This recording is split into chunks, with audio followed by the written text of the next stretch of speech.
Hello, and welcome back to Beam.NG without me and the loud stomach. Game's loading in. Off camera, I did a little upgrade to the red car, our front wheel drive sports car. Basically, I just gave it bigger rims and thinner tires. And I did it off camera because, yeah, watching me try on like 200 pairs of rims as the car slowly creeps into the road every time you click a button, and then if you interrupt what I'm doing, back into the driveway, go on. That's not good content.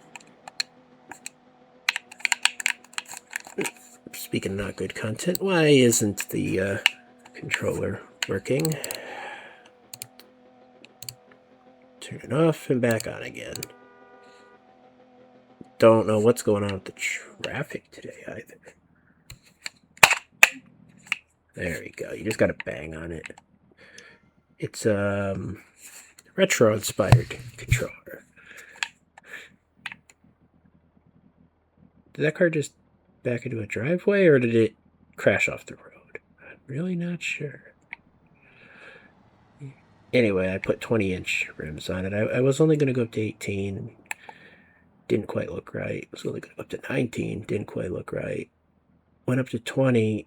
Still doesn't feel like a nice fit. But that's as high as you can go. And there's a point where it gets ridiculous. So I don't know. Some don't look right about it. The spacing, the size, fitment, I don't know. Well, we'll consider that in a second. I did list this thingy for sale. It's apparently worth over $20,000 again. Don't ask me why.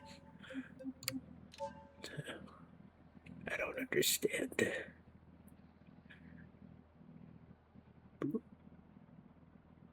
That's kind of a cool idea, grabbing something like that too. But no, we're not here to shop quite yet. We're here to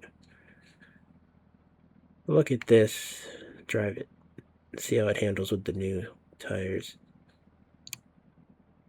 Is there any tuning I can do without swapping things around? I was going to put bigger brakes on it. I forgot to do that. I mean, we can do wheel spacing, but I don't know why that would have been altered. Look at the brakes real quick.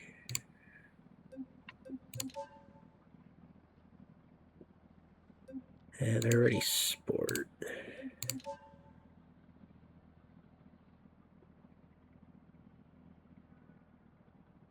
Maybe we leave it alone. My concern is I believe the race stuff performs badly until you've warmed it up enough. So, I don't know if that's true or just some BS I picked up along the way. I also might get a better transmission in here at some point. Let's have no, not a tow, have a random route.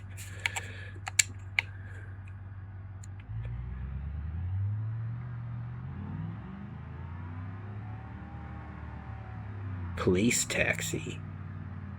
Oh, don't tell me that there's police out today. That would be annoying. You never know what the game's gonna spawn in.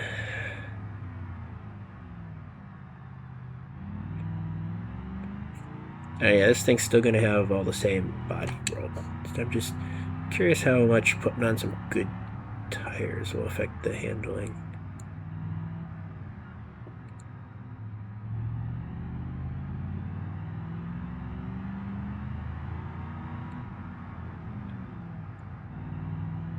Alright, I don't think those are functional police cars. Whoa.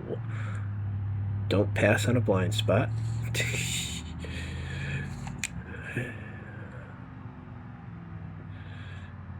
Of course, there's broken traffic today. We'll probably reset the game. That's just too annoying. But yeah, I picked a random route. I'm not even following it. Does that make it more or less random? Don't. Police are functional. That's not good.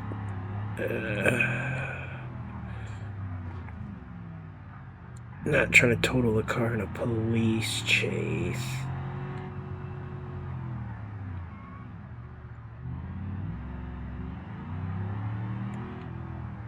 I don't even know where they are.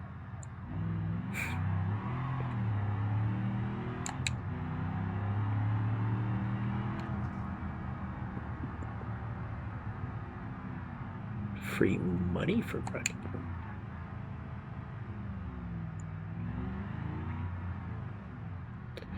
Yeah, I mean, this thing's handled pretty good today. Is there stuff I could pick up here? I mean, I don't have any boxes. I'm just wondering.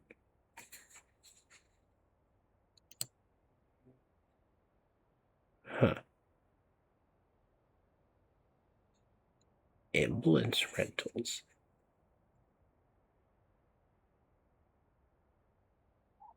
Well, what would I do? Taxi missions with it, I guess. I mean, maybe they've implemented that functionality. It's not in the base career, but mods are mods.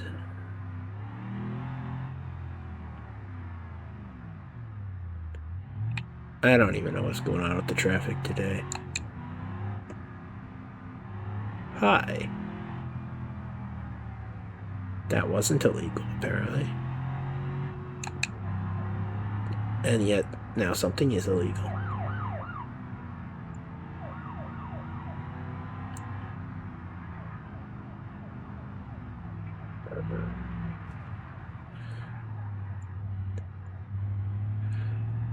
I like how the setting that was supposed to put more realistic types of vehicles on the road, it says now just put like American vehicles that are 100 years old. It's like, that's... No, not quite what I was asking for. I just wanted things that weren't dumb custom vehicles, man.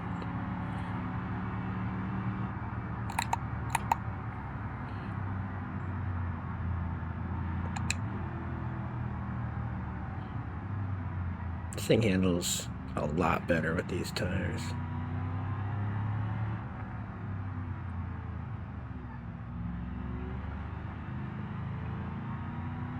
I want to respond to that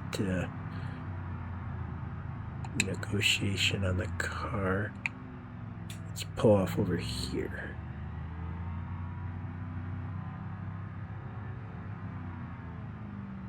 Yeah, this would be a good twisty road to drive.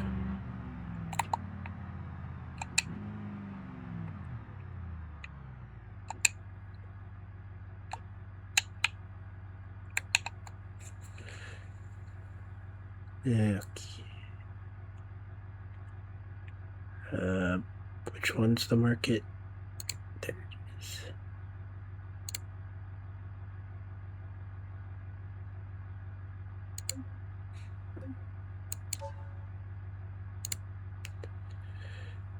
All right.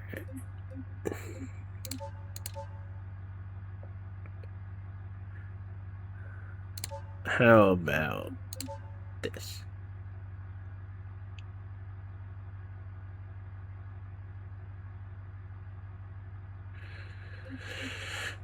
It's not a bad offer.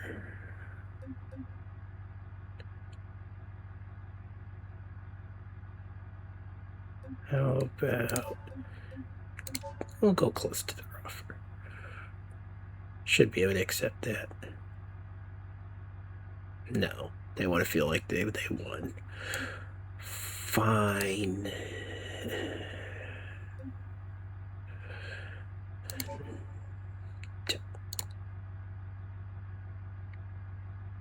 I wonder if there's any situation where they accept without just putting a counter offer. I wonder if there's any situation where I accept without just putting a counter offer. Works both ways, it does.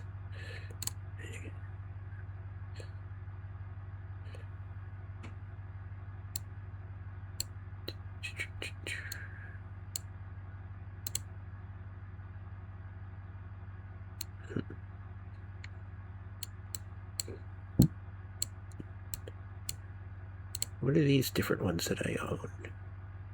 Drift Loop. Mud Drag. I don't even know where those are. This isn't a big map, so it's kind of funny.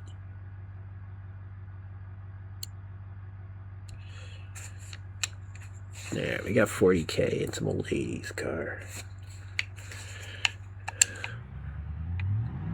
It's not a bad place to be in life, honestly.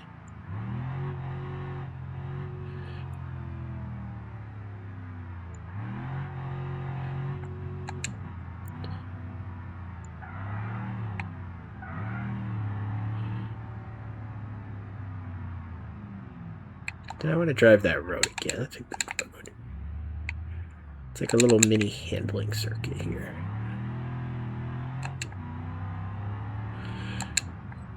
Yeah, so the theme for today's episode is going to be digital. And this car's got a good digital dash, but maybe we can find something with a more digital dash. Also, I was going to say that there should maybe be penalties. Every time I wreck the car, I got to drive something with lower horsepower until we find something I can drive reliably. But maybe the secret was just better tires all along.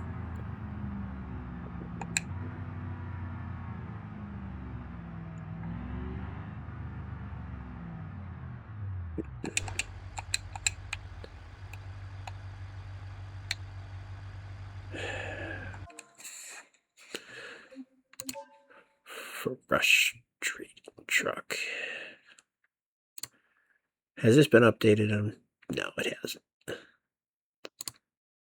You're deactivated.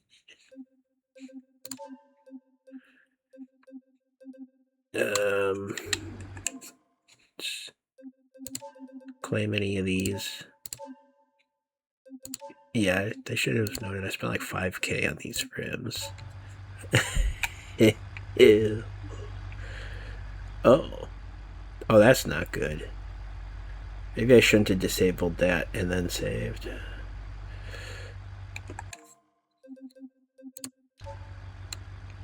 It's fine. Unfortunately, you can't just load career from within career, so you have to load something else and then come back. Just beam things.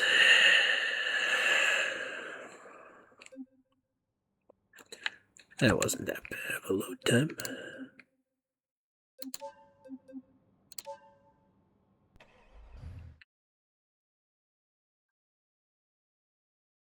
It's also a good way to export your career vehicles if you want to save them as like a permanent trim level. You can always load them up in a free roam. Just pop it over the garage real quick. The more you know. The more you know, the slower you go.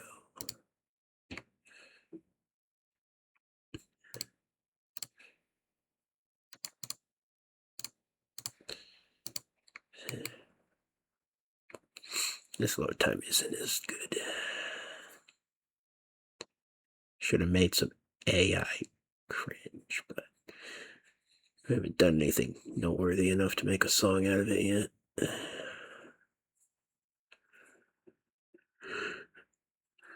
Yeah.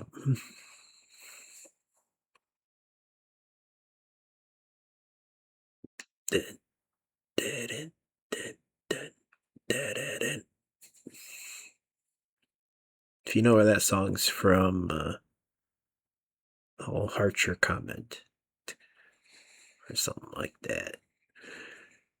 Is that still how people do it? I mean, you ring a bell and point at people. Oh, what's the thing right now? Pin the tail on the donkey.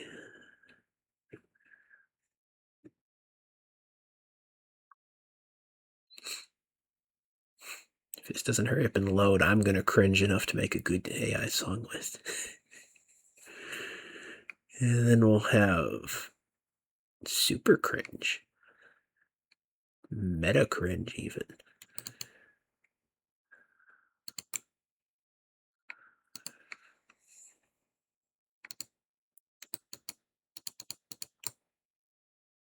Yep. Here we are on a loading screen again.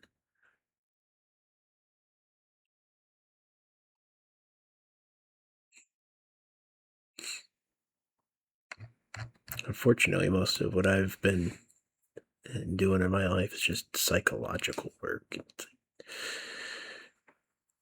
I'm not talking about that. Not in a Beam video. I mean, I'm comfortable enough talking about it in general, but you need the right container for certain conversations. I just say making good progress on it, though. Realizing how difficult it is to make progress. Psychology works weird. Sometimes something being difficult means you're on the right path, and sometimes something being easy means you're on the right path. And both of them have the counter side that it can also mean you're doing the wrong thing. So, if it's hard, it could be because you're not motivated because you're going off in the wrong direction. But also, if it's easy, it could be because you're avoiding doing something that you should be doing. So, that's a thing. Hard to know when you're on the right path. You need like a sort of like a North Star, You need to know what your objective is what I'm saying. This game's not going to load, is it? Yeah, we're going to restart Beam. You're giving advice instead of being personal. Nah, I mean, really, I repeat things like advice way like that because it helps solidify it in my mind. Yeah, you remember back at school and they were always trying to figure out like what kind of learner people are. If you're visual and auditory or like a doer. There must have been another word for that. Visual, auditory, or visceral. I don't know. But I'm auditory, so I say things because then it helps me remember them. So you gotta be careful though, because sometimes I say things to try them on for size. It's like, you don't take everything as complete fact. You gotta test things out yourself.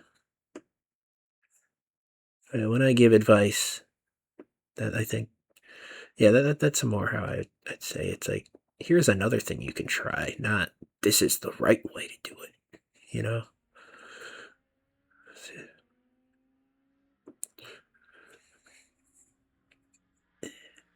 That's a cool build on this load screen.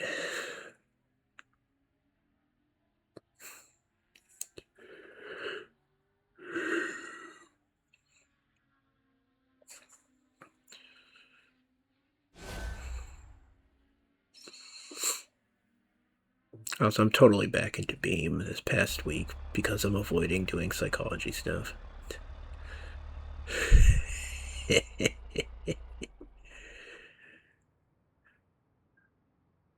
Talking about it is kind of a way of telling myself that, can't forget about that.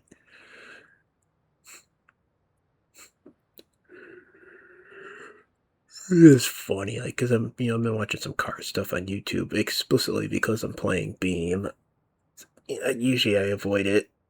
It's like car stuff is the ultimate time waster for someone who doesn't drive, and medical disability, all that is zero relevance to my life.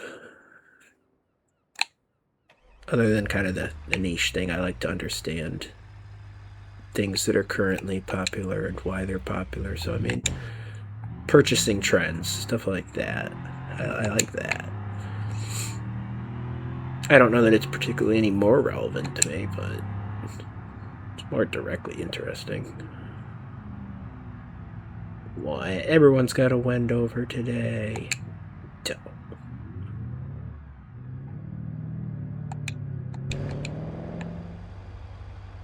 The guy's got the older version.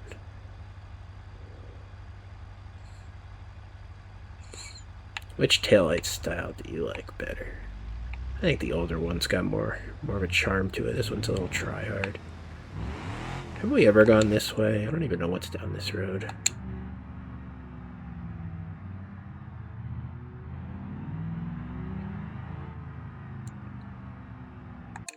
I restarted the game, so my frame gen is now broken. Yeah, no, we're looking at the ceiling now. Alright. It should fix itself in a second. I tuned down the traffic car slightly. See if that gets better performance. I'm not really noticing a difference in the amount of cars on the road. And the frame rate's usually good when you're over on the island here, so we gotta get back to the mainland.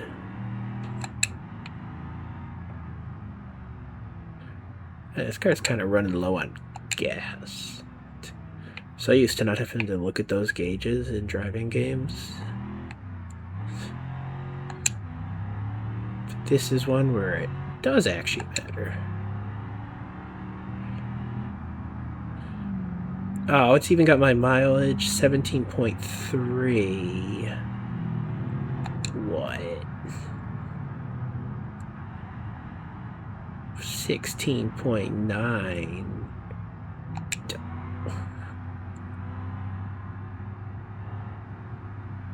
What is the secret to good mileage? So YouTube's been recommending some video of somebody who's trying to say that the secret is to just floor it as often as possible. I'm like, that's the opposite of everything I've ever been told.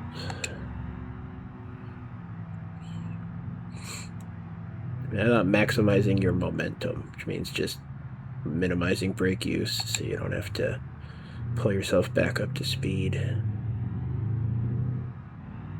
That's what's intuitive to me, but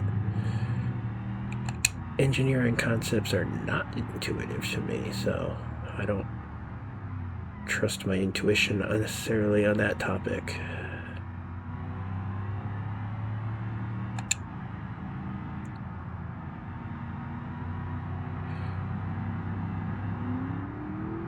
Right, the city was to the right. Well, my navigation intuition is bad, too.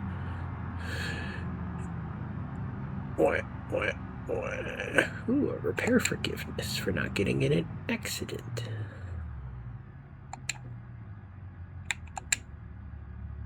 My intuition of what gear I'm in is better today than it usually is.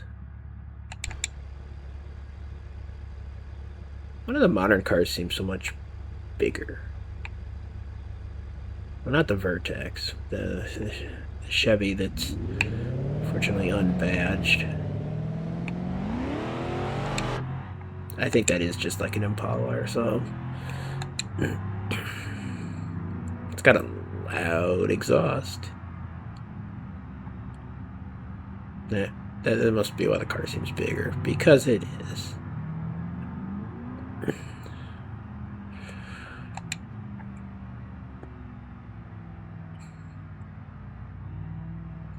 Why you got bars on your back window? that a sporty thing? Or is that just like a... it's a work van thing. Don't. Out of the way. Yeah, we're gonna follow the signs. Oh, we're gonna hit the brake. Why are my brakes so bad? Is this thing not a anti-lock? That could be part of my problem.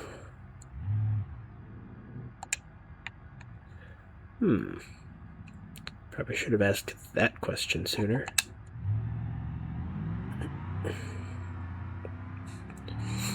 Let's find somewhere to safely find out. Or just go install it.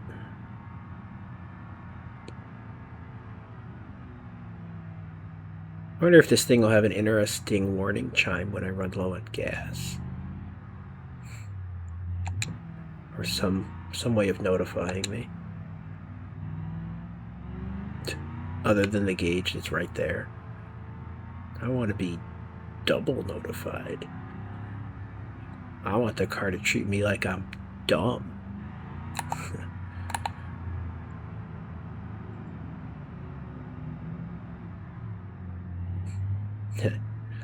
Speaking of which, I should probably increase my following distances. That's one thing I do wrong in this game.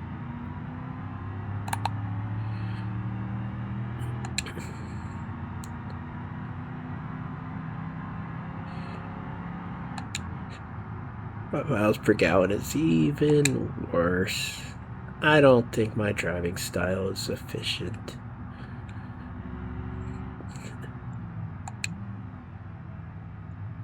I mean, this thing's practically got a truck engine in it, so... Not my fault.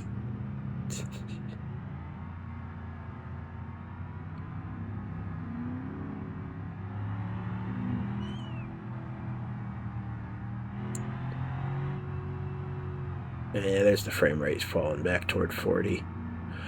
40 seems workable with frame jet, though. Well, no, there's 35. Dope.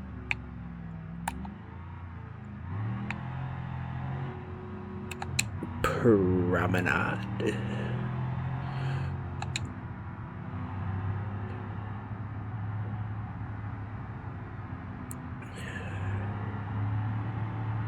The question with the frame gen is if I should take it off dynamic and just put it on 2 times. That'll give me a better base frame rate. Because I'm going up to 120. I have it set so that it always outputs 120.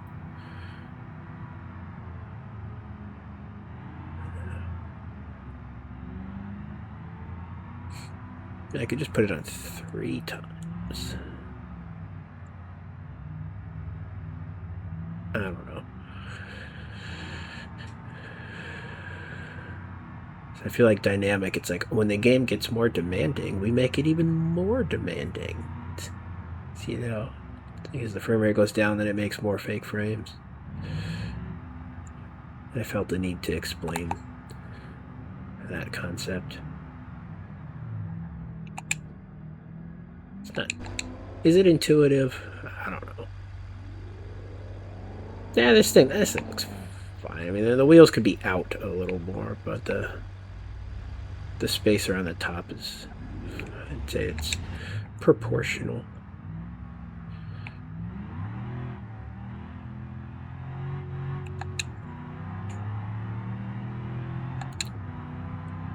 What did that say about red light violation? $4,000.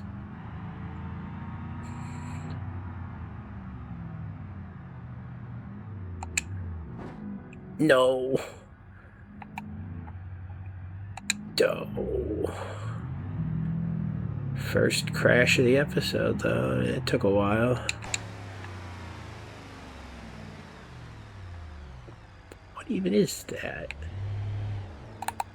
What? Is that part of his car? I gotta check that out.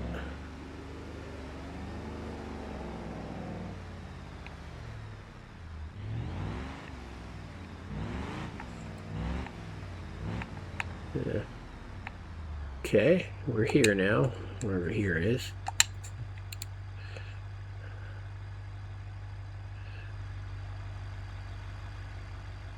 It's like, what is that? How do I get rid of it?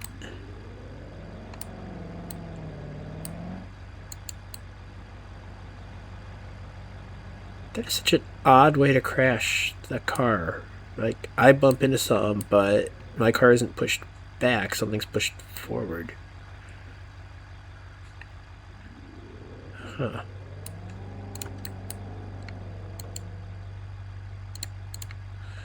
I have a bad feeling about opening this hood that tips forward. Whatever it was just popped back inside, though. So I don't know. I think it was part of the hood opening mechanism that broke. Oh. Well, that's unfortunate. Well, now we know.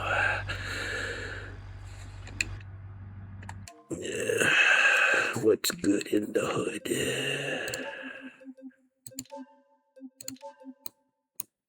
How did I get Moneymaker? I haven't done anything. Suspicious.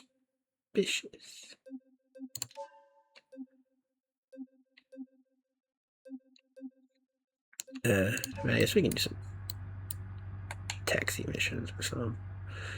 I don't think I damaged anything that matters.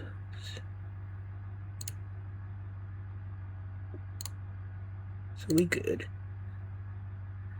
Carby Quarry. I don't know what quarry is.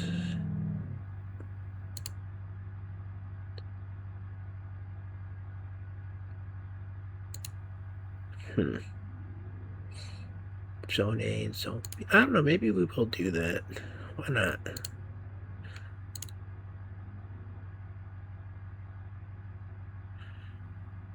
Student. Forget it. You ain't gonna help no student.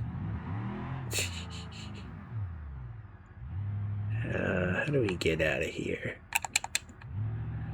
Is this a safe environment to test out if I have anti-lock brakes? No, horrible idea. Nah, can't build enough speed in here to do that.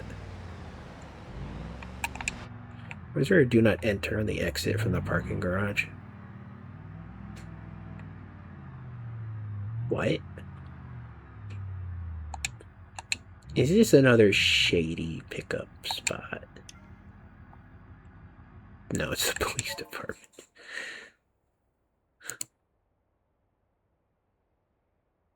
Huh. I could just borrow police cars? Wait a minute. How does this work? Forget about the quarry for a second.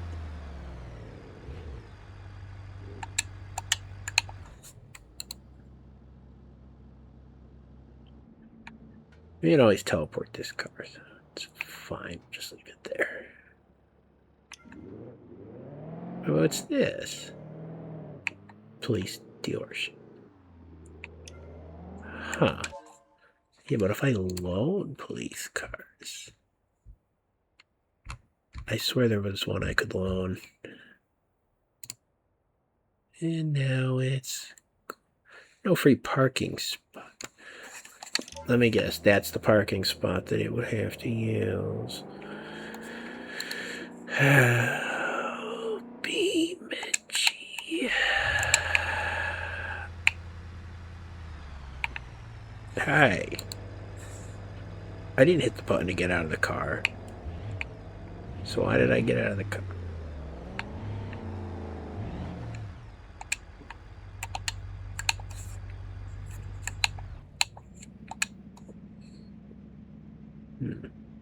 There's another button that does it. Okay. That's an easy answer.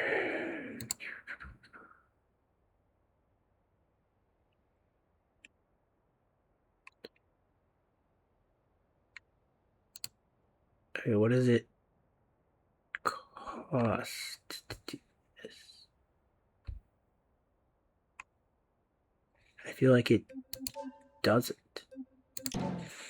They just take some of the profits for anything I do.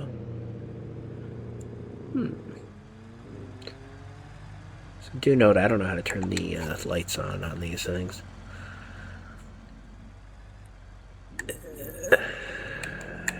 How do I do the wee-woos? Wee-woo, wee-woo.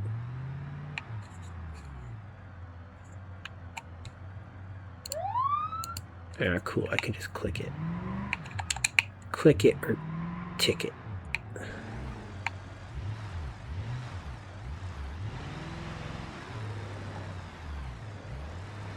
Anyone ready to do something illegal? I'm ready to chase.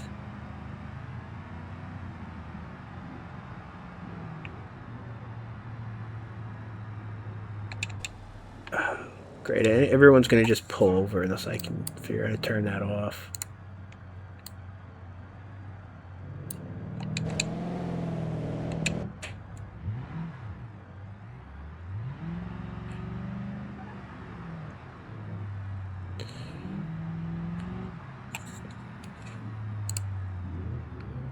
Light bar left signal. What does that even mean?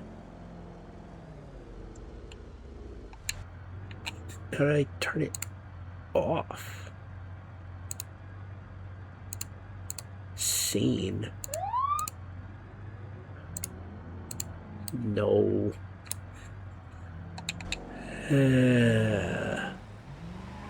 I'm a bad police officer. Wait, someone's running in a Wendover. Where? Which way did he go? Is it this guy?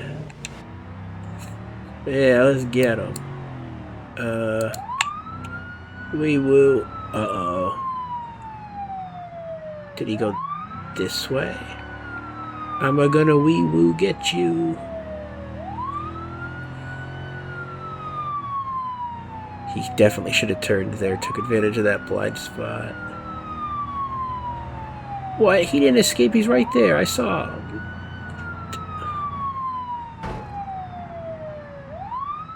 He's right here.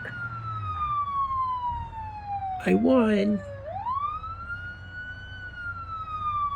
Or does he just get to go, nuh-uh? And that's that. Dope.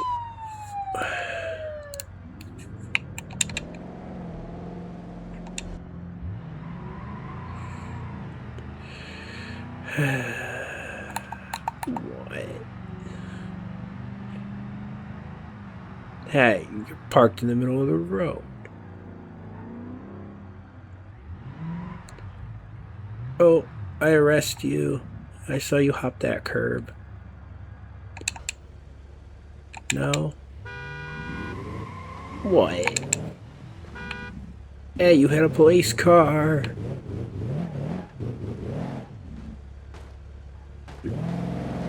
Oh, cool, I did get to arrest you.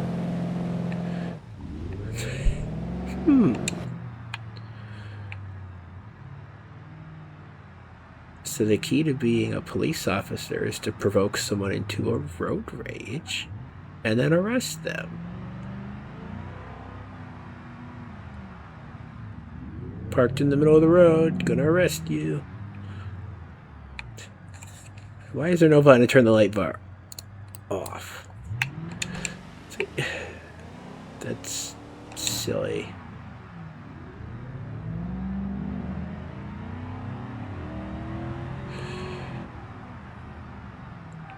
You?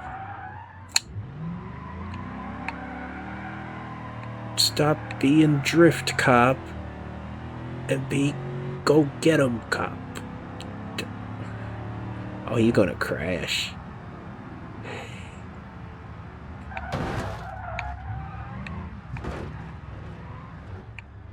Busted. No, no beep, beep, beep. You stuck. I know the feeling.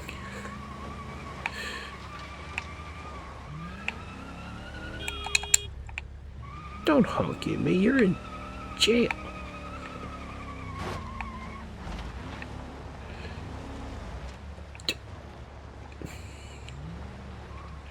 Simmy, yeah, I can just smash up the police car arresting people.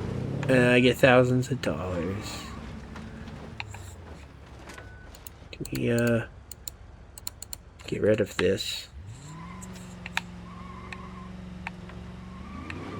Get off of there. Thank you. Yeah, frame rate's bad. It's down to 35. What, this guy? He's the first Wendover I see, so... Yeah, it is that guy. Get the wee-woo going. Wee-woo, you lose.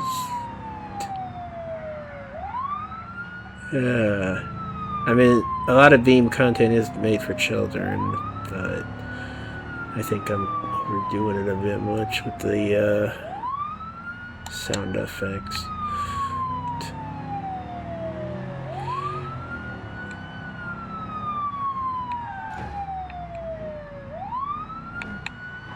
Pit maneuver successful.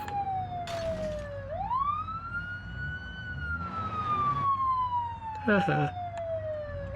What? That didn't pay very well. Can I unarrest him? Wasn't worth it. Oh.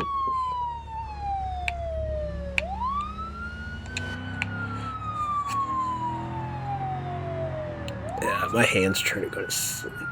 That's not helpful.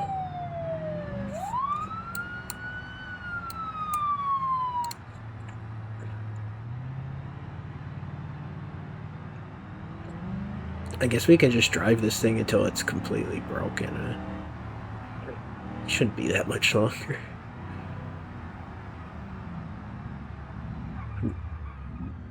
Who's running? That guy?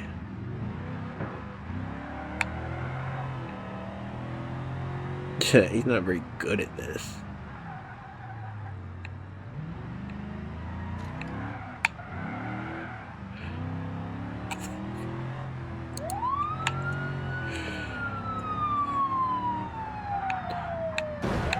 Oops. Uh-oh, that broke something. And not just the spine of an innocent. Oh. Yeah. Well, I did tell you it wouldn't be very long till the car was completely broken. I wasn't lying.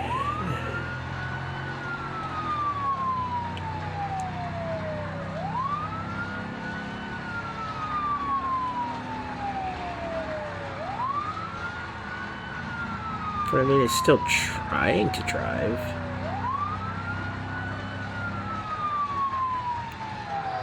I wonder if the speed camera will get me. It probably would.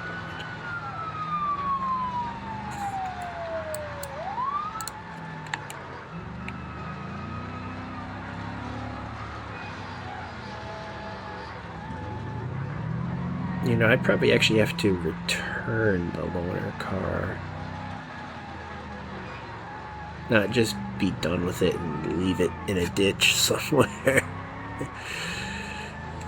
Maybe that should be our goal.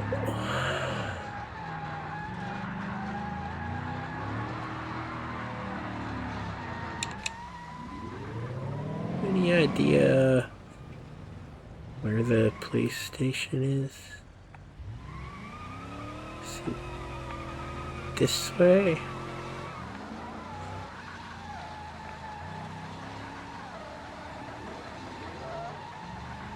Oh, that guy's got his door open. He's trying to get away.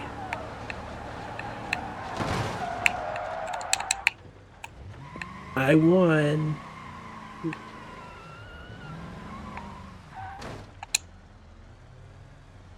That'll be $5,000, please. Good enough.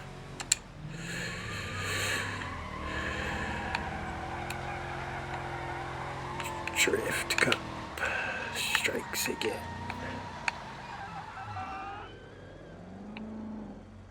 Where was that parking garage, though?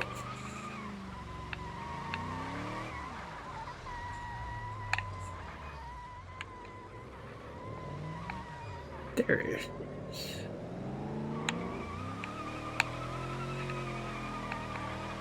I think this is the way.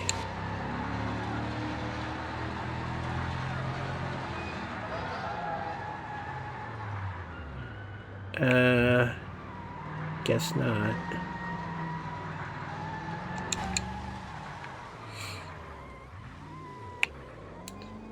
It's like a secret parking garage.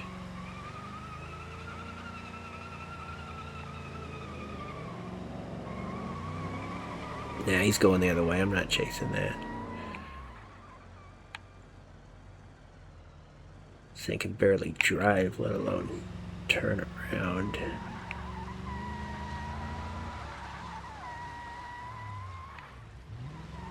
Is it back here?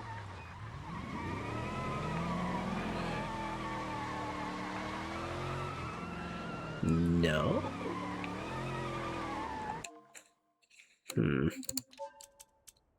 In theory, the map will show where my car is. There it is. Yeah, we aren't even in the right part of the city. Isn't that great? We only get 30-something FPS, and there's like 2 cars on the screen. Isn't that great?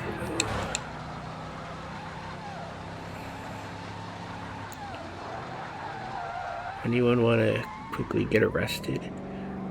Well, you got your door open and your blinker on in the middle of the lane.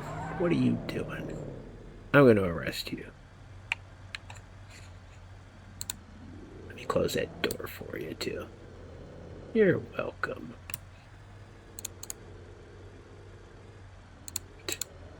I don't think we're allowed to just arrest. Oh, you hit a police car. That'll be $3,000. Game's smarter than that. Don't. Illegal U-turn. No. What? It's not even a U-turn. Illegal old turn.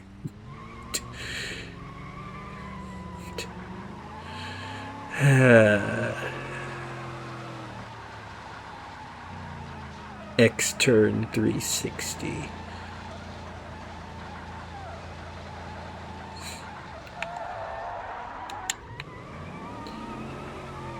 You're trying to make an AI song out of that. I think. What's it? X-turn 360.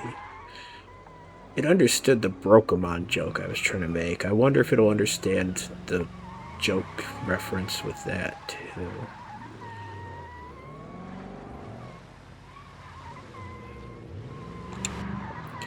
So this is going to be the point where they charge us to repair the car, and we end up not having made any money, isn't it?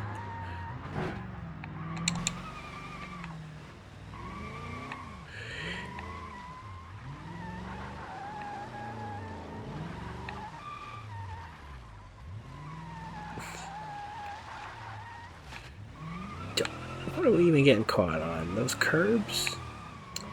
Yeah, I guess this thing has been lowered unintentionally. Yeah, this car doesn't go in reverse anymore, so maybe we should be a little more careful than we're being.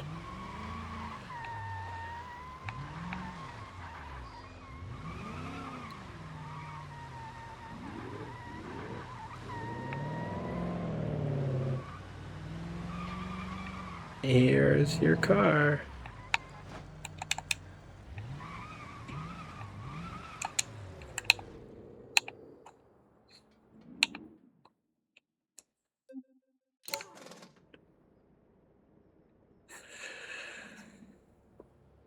lost reputation. How do you not damage the police cars? Pull people over viciously, though.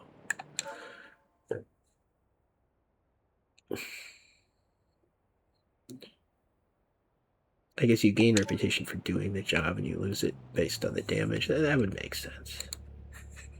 I wouldn't complain about that.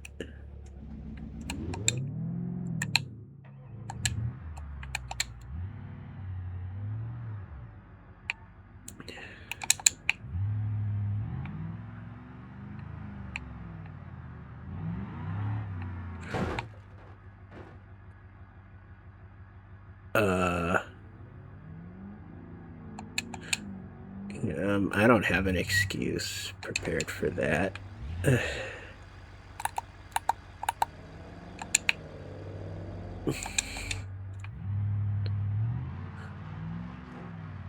Jesus took the wheel.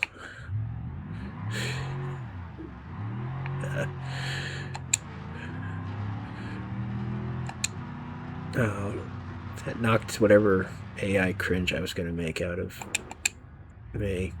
I don't think he has an excuse for that either.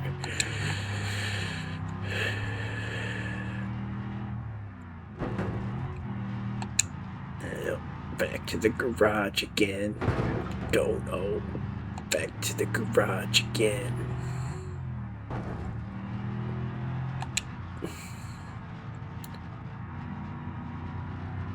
Yeah, I feel like my car's been lowered by putting on the new rims, tires.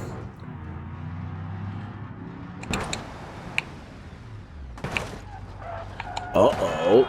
No. My new rim and tire. Good thing it's front-wheel drive. Didn't need that anyway. Ooh, now it's a drift car.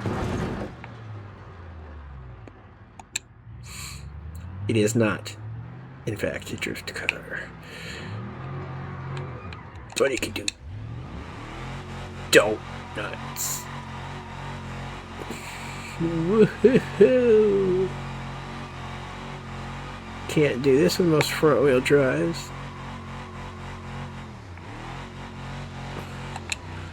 Why is it suddenly, like, oversteer city? So now we're one-wheel drive.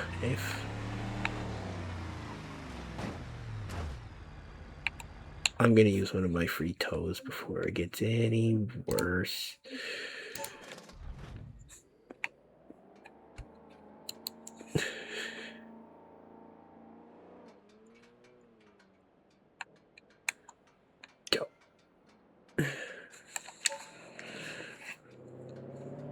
I mean, the current value is still pretty good. That's actually not even that expensive.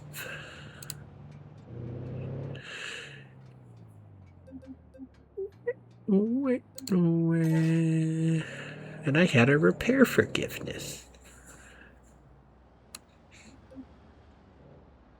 So, I win.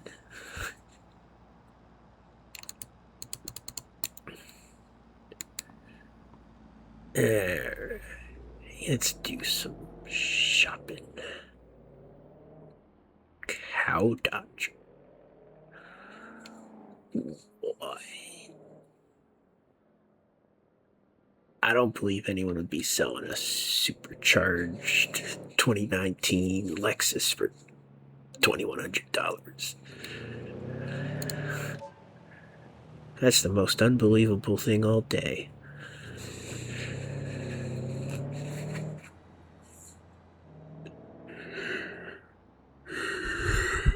Alright, so the theme of the day was digital gauges, which means, what, niche 80s cars, very new cars, maybe some oddly specific things in between.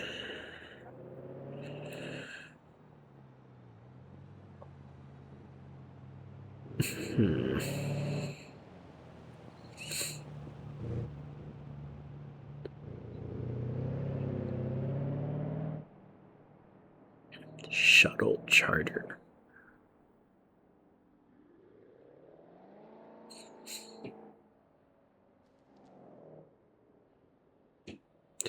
How about this pink smart car?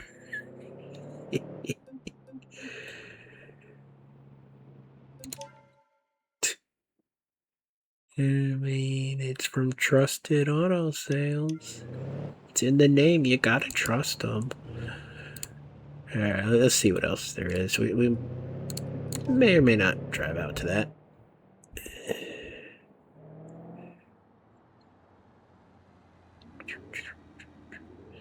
The Hirachi Rush, they have digital dashes, but we've already done that car career mode. Is my voice squeaking? What?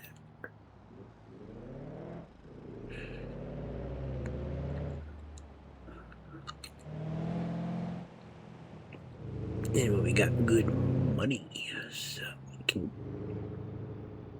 we can shop a lot higher price ranges.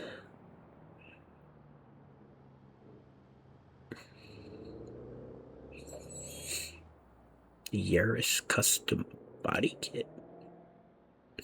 I just don't know if that car's digital enough for me though.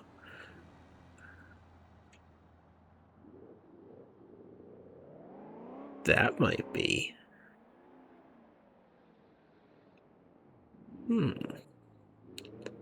It's a lie turbo.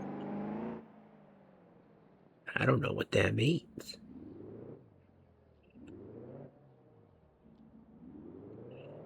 Does the smart car even have digital gauges? Piscima Redwood. It's like a rally car or something, right? Legrand wagon. The Renault thing. Diesel. Comes in diesel. That's interesting.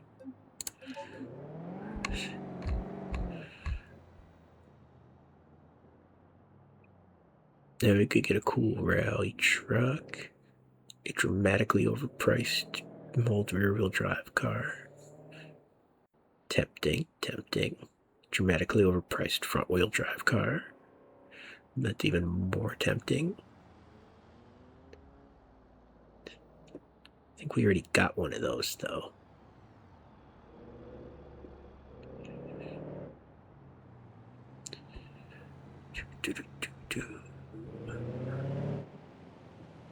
Airport security.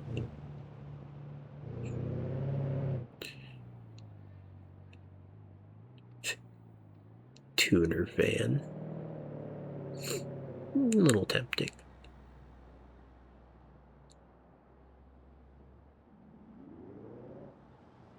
Yeah, I bet this thing's pretty digital. Let's check that out, actually.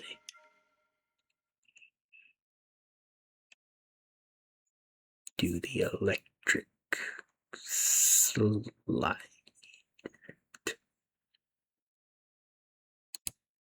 Oh.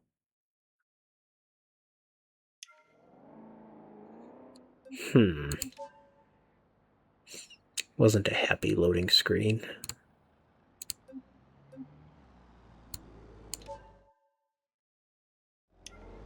Did the value of this go down when I fixed it? I swear it was worth more totaled. Oh, Beam. I wonder how far away this car actually is. It might just be like a house down the street, for all we know.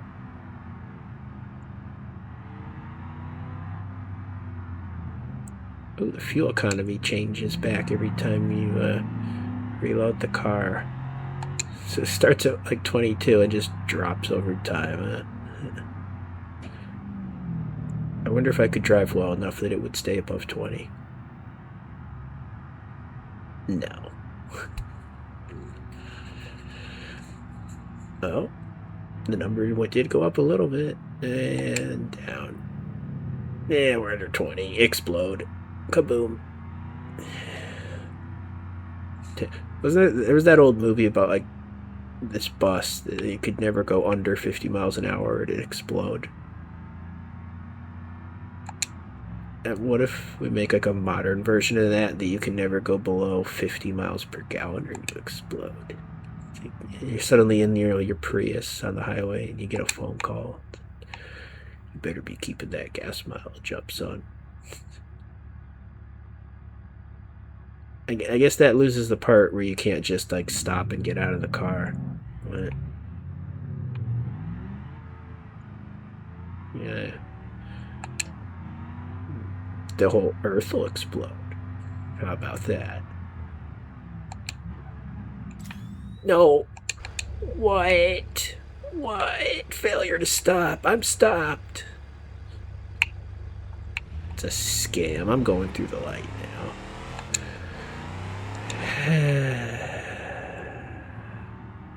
I was going to start taking the license plate off the car.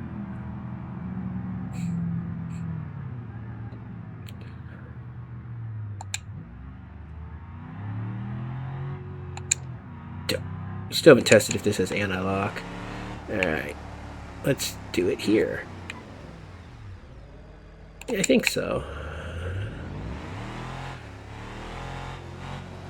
I mean, I guess your braking is still compromised if the system is having to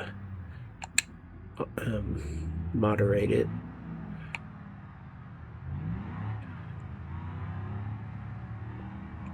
But it's not as bad as if we're just panicking.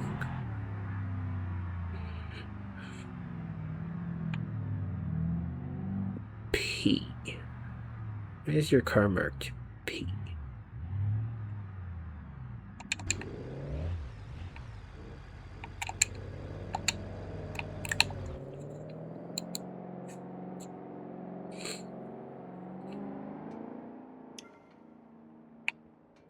Hard-ticked E platform Suzuki EV Terra 61K WHGL plus two-wheel drive.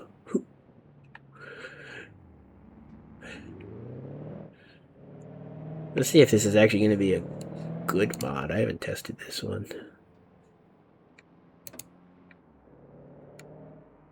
There was a Subaru Solterra mod that I tested out. I was disappointed with that one, unfortunately. I don't remember why offhand. I think it was the interior quality. I should have popped the hood.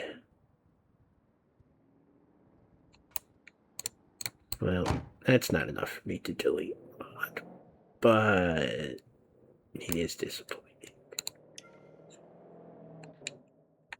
Alright, cool. I can sit in a car.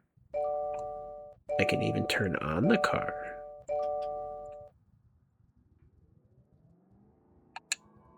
I can even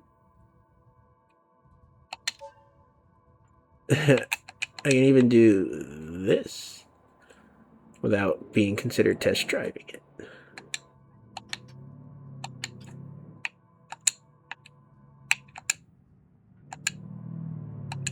That's funny. Alright, I'd like to test drive your car now.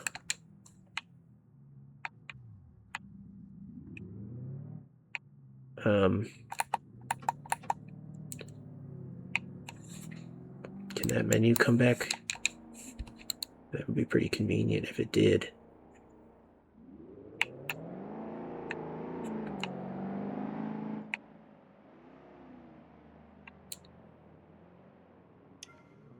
There you go. These menus are very fiddly.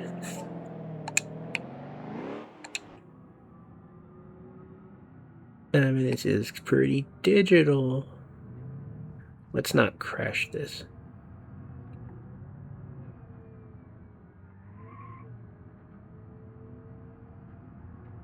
How well does this accelerate and brake and so on?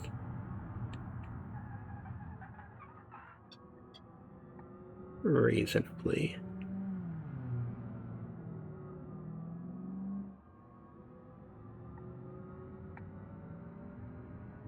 reasonably bad.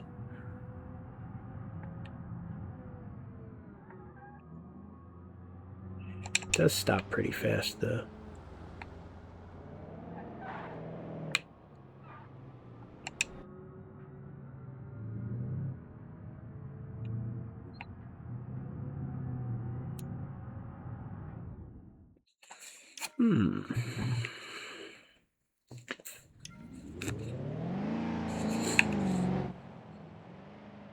Not a bad vehicle.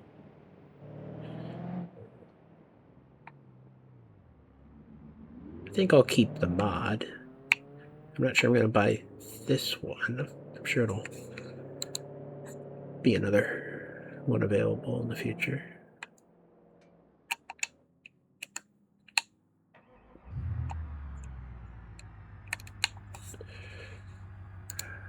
Surely there is some way I can check like the purchasing marketplace without driving back to the house every time, right?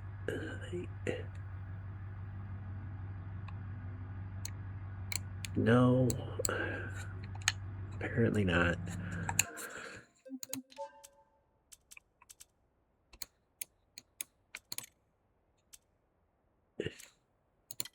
We can go check out the car dealer down the street, though.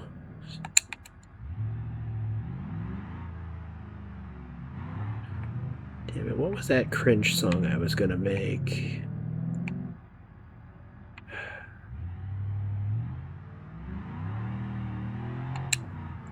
Still want to make the song, but I can't remember what it was. It was something that I was like, will the AI get the reference? Where'd my GPS go? I can't see without my GPS.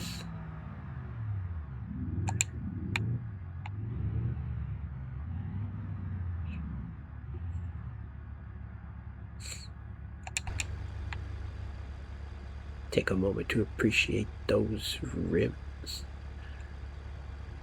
Yeah, I mean, this thing could be lowered a little bit, I'm sure. Fine, though it is a little soft suspension, so there's a risk to that.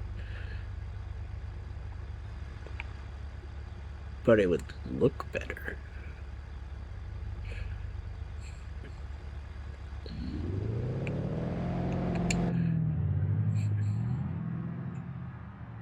Did you really have to go up over the curb? They switched 3 lanes with 1 blinker. That's just obnoxious. I'm taking notes.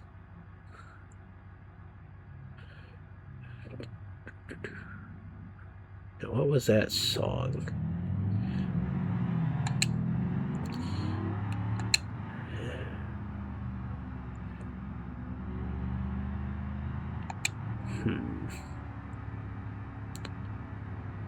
Well, it don't matter now, we're here. I don't remember which parking spot the cars spawn in, so I guess we'll just have to park in the back. Sure, it's not over here.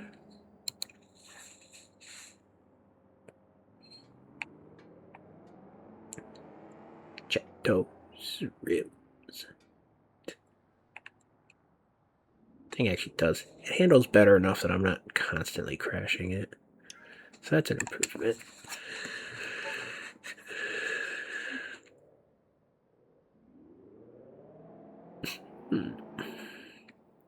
Appearance package. Landslide Kira. I don't know what Kira is, but that's a bad mismatch on those rims. Something tells me that's not an upgraded trim.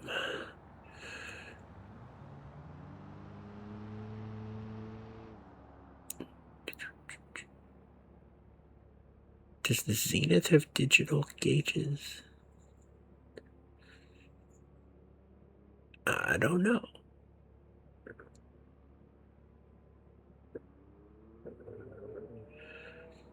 What? $40,000?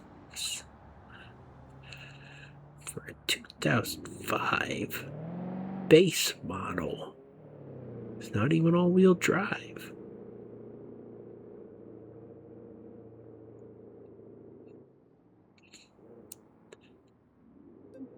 I'm curious why this thing's got mismatched rims.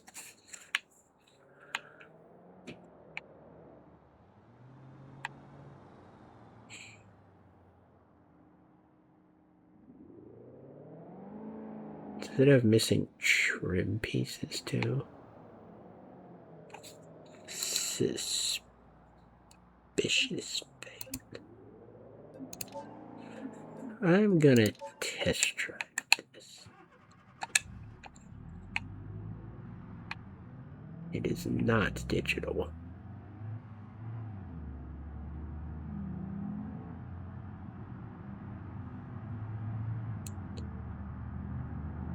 What is wrong with this thing? It's gotta be something.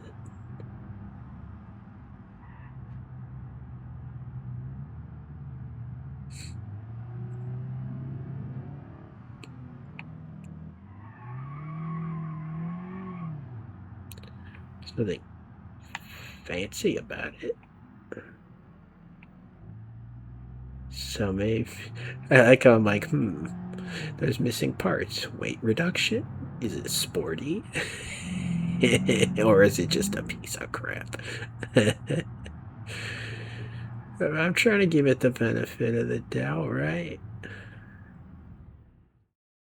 Can't judge a car by its rims. Maybe you should, though. The doors don't even match. Like, look, there's a missing door handle. But it seemed fine mechanically. Very strange.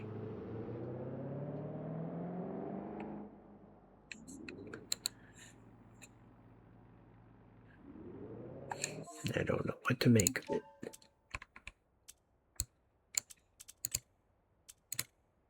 We're not gonna bother going there. Oh, that's where Joe's junk is. I didn't know that was actually on the map.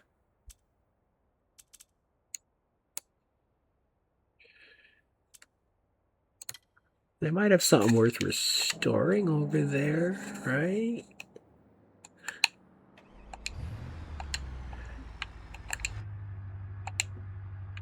Let's see if we can back out of this parking spot without doing something dumb.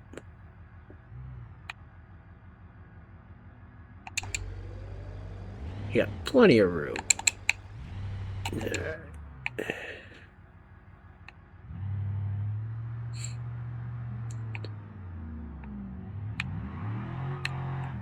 No. We got out of the parking spot. Hi, my GPS turned off again. Like, what? What's with that?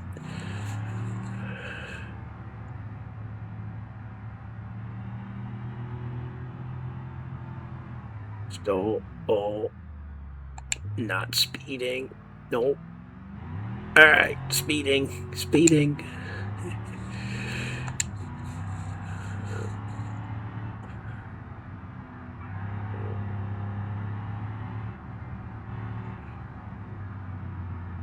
It's like red light, green light. Not speeding. Not speeding. Speeding.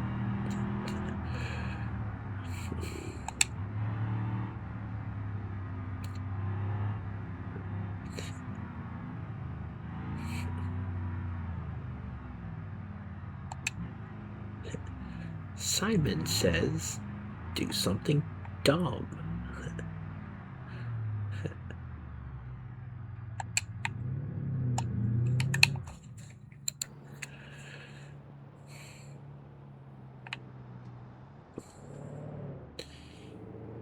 Yeah.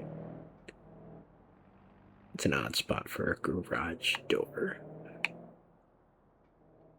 No wonder the cars were totaled in this place.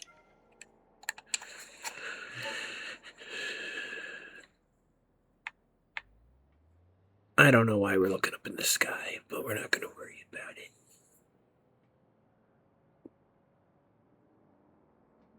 Yeah, that's where the cow dodger is.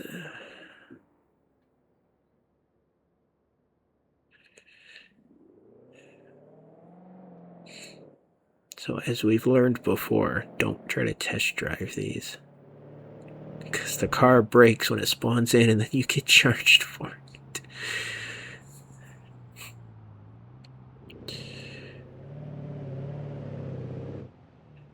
There's nothing even interesting here.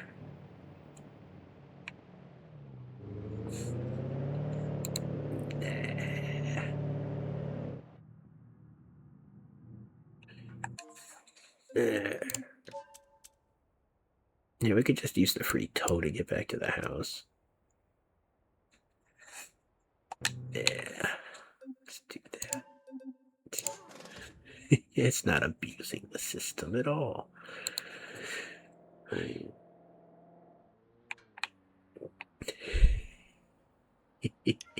wonder what they'd do if you did that in real life. You're like, hey, I pay for a service that includes towing, and I don't feel like driving home today.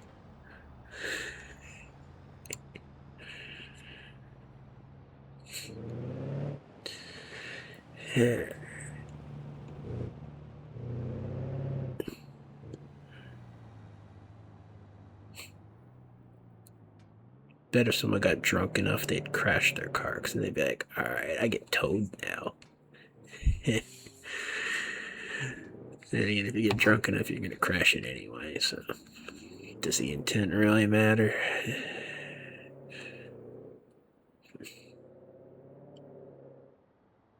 So I don't think most tow trucks would take you to your house. I mean, I guess if you were paying them, but I don't know. Where are we going with this line of thought?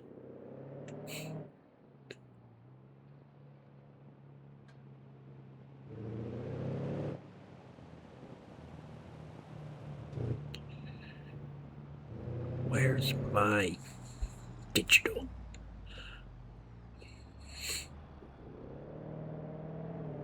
We're 100% going to overlook this sports car because I doubt it's digital. That one's pretty niche, though.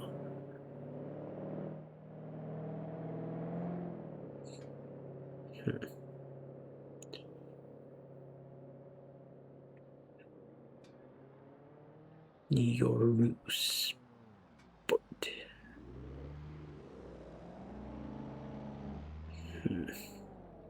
It's got manual gauges in that, though. I know it does. No. They sold that van? Huh.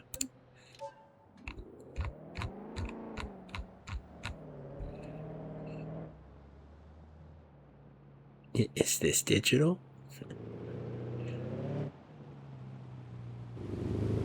I don't know about the Kias and some of these other ones.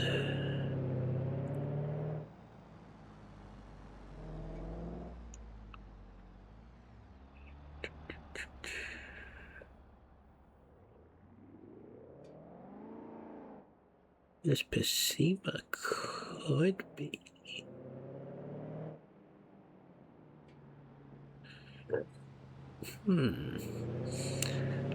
So I only semi-remember things about mods.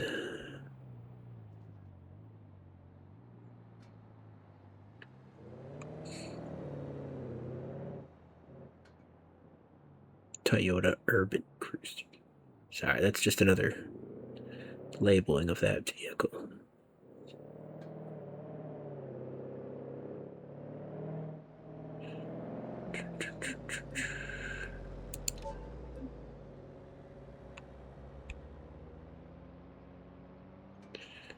Yeah, trying to remember just some niche fact about mods, like which ones have digital dashboards, which ones don't.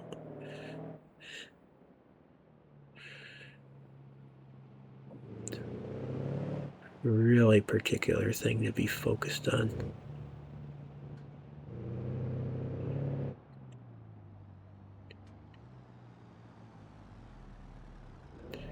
don't think BMWs. I think they kind of drag their feet on going digital.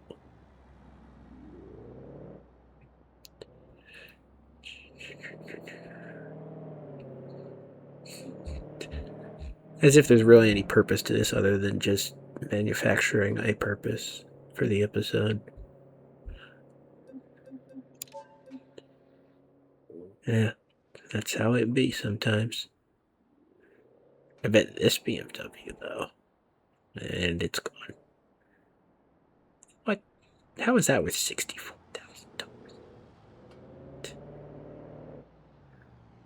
That's ridiculous.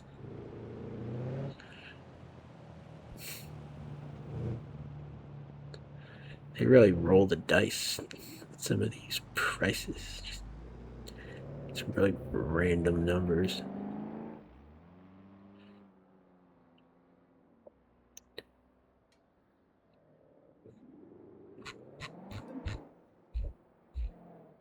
It is funny though, they tried the whole digital thing in the 80s and were like, maybe not.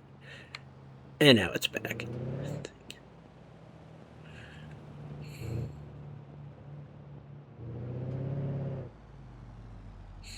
What was the complaint back in the day? The gauges didn't update quickly enough, so the analog ones were just more precise. I feel like that's something that could have been changed if that was the problem. Man, computers weren't that slow that you couldn't keep up with like a speed sensor.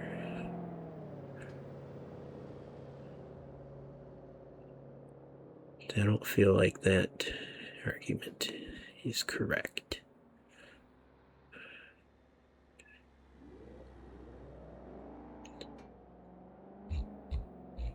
Maybe they just went overboard with digital design and made it unintuitive. Things are more standard looking these days. I mean, they're digital just with analog stuff shown on the screen by default. I think it's everyone was making the basic controls, and I guess user interface is the right word. They were all making them way too model specific.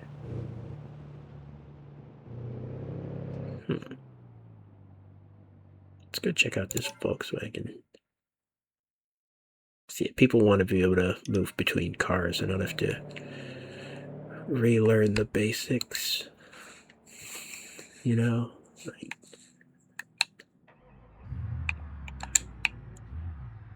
it's like some of the modern Teslas got that ridiculous steering wheel. It's like half a wheel. They've tried that before in the 80s too, I believe.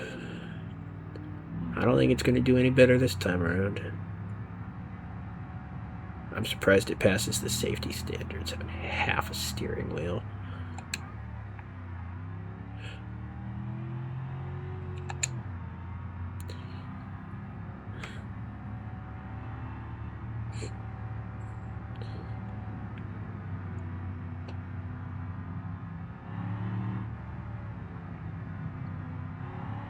Plenty of passing room. Oh yeah.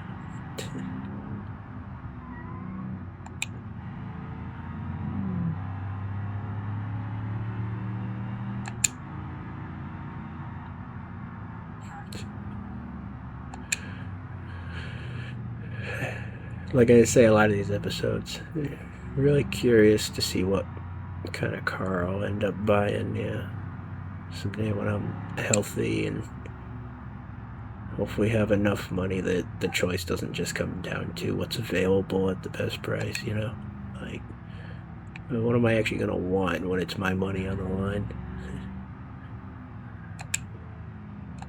See how much my opinions expressed in these videos actually remain once, you know, I'm putting my money where my mouth is.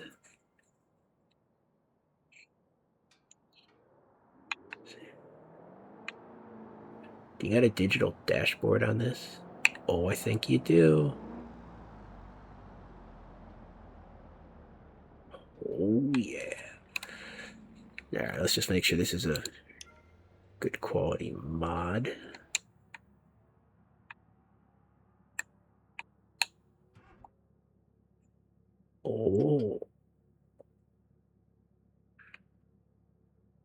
realistically, do we even need to test drive this? Please switch on light. The light is on and it still says it. Oh.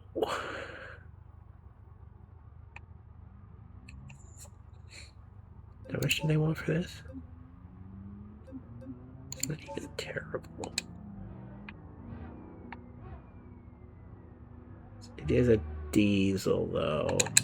Don't you rear end this car. I don't want to pay to fix that.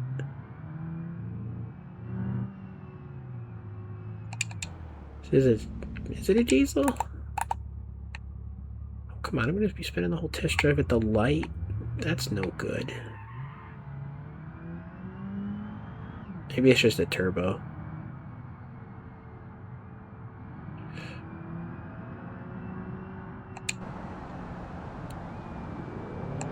You ain't got much power in this, but can be upgraded.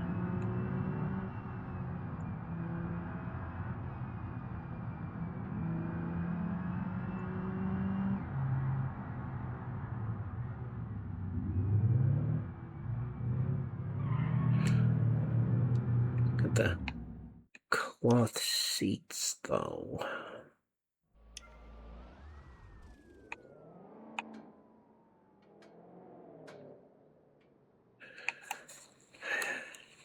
It seems like a perfectly reasonable car.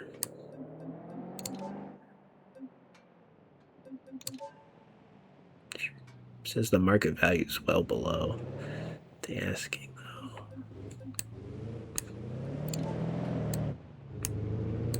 Stop looking up, stupid game.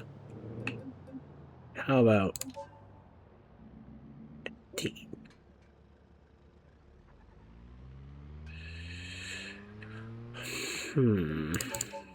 How about an even 20? I bet they're gonna get mad at that. No, they didn't.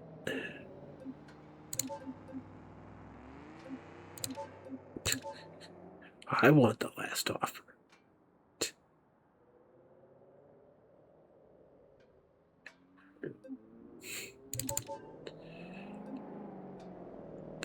Totally pushing my luck.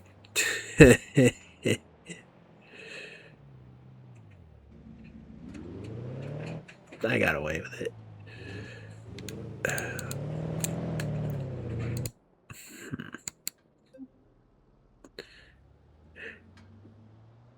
Yeah, I think we better agree to this price.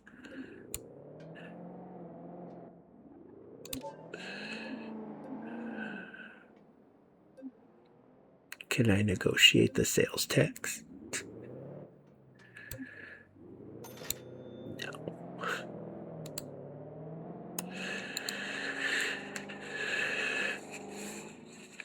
Wait, is this thing under 100 horsepower or like exactly 100 horsepower? It didn't feel that bad, honestly. But let's take it on a long drive.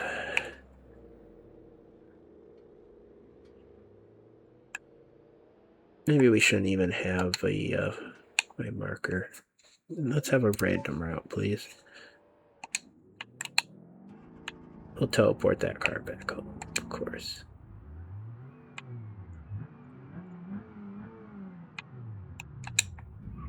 What? Oh, it has a digital reading of what gear I'm in. No excuse for that.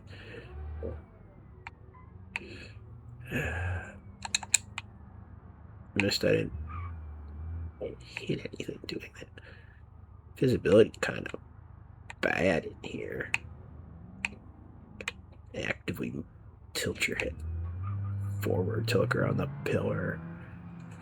So yeah, I'm sure I'd be glad for that pillar if someone crashes into you, but it's inconvenient. This thing better not have 17 miles per gallon.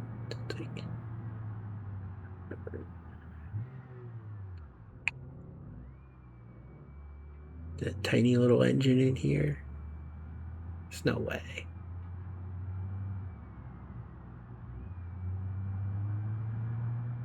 It's going down. What?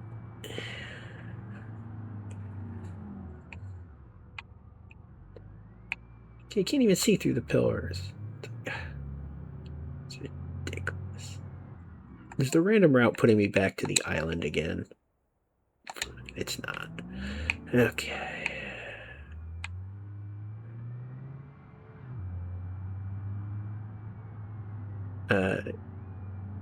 The gauge is in kilometers. That's unfortunate. How am I supposed to know how quick I'm going? I don't want to convert that on the fly.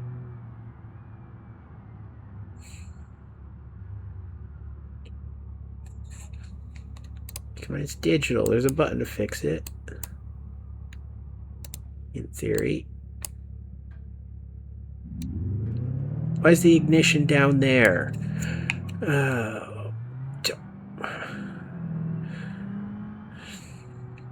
One point against hitting random buttons to see what they do.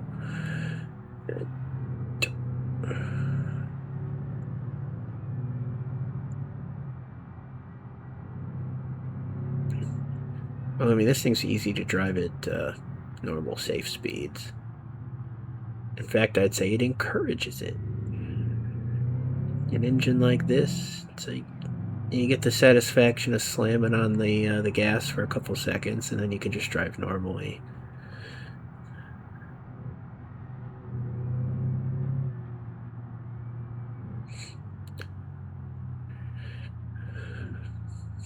Maybe it's more fun to drive not sporty cars than sporty ones. Because sporty ones, you know, you floor it for a second, and then the car's going too quick, and you're like, come on, man, I haven't had my fill. I'm starving for fun over here. Like, I just want to floor it a little more.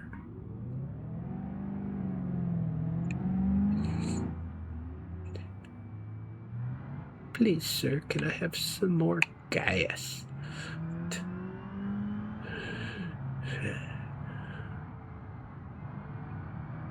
That's definitely song-worthy. Alright. Time for cringing. Alright. Yeah.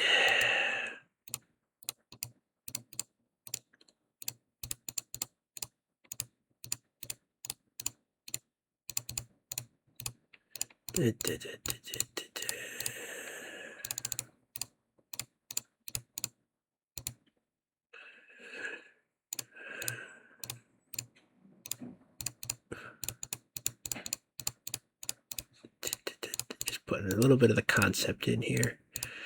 Then we'll let it write.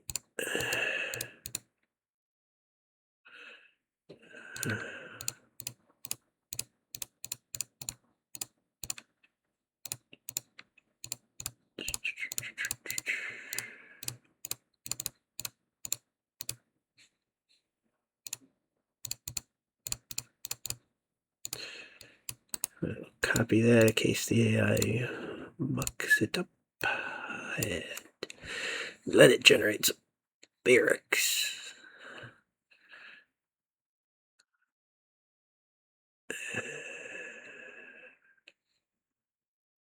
I don't know what this one's going on about.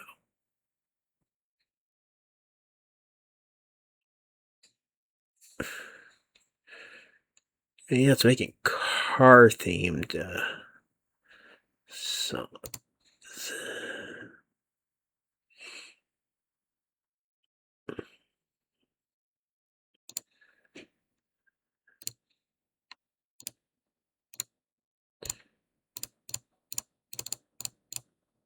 Let's modify this.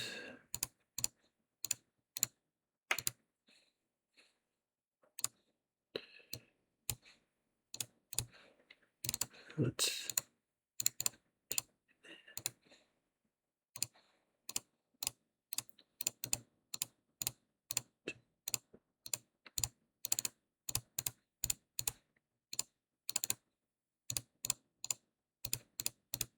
in there. We'll add a little consistency to it. And try that.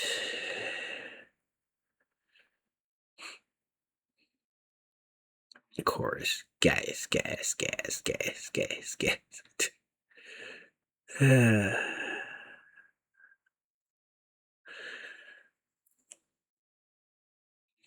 You know what? Fine. What is the most obnoxious styles I could put on that?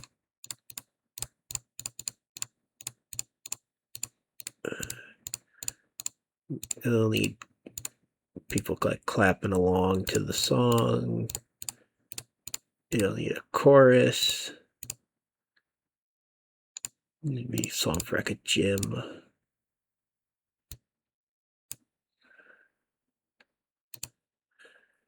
But what do you call like a hybrid of like electronic music and rock?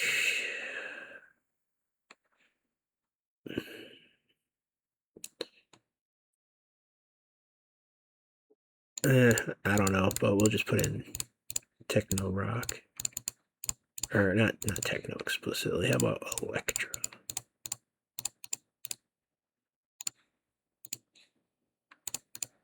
And this song should definitely have a drum machine instead of a real one. And a keytar instead of a guitar. If you know, you know. And off we go. Do keep in mind the AI does ignore at least like half of what you put in here, so you either want to be really focused or really unfocused, but don't go halfway. Don't think I can afford it. If I got a car, I don't be half-gassed.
There.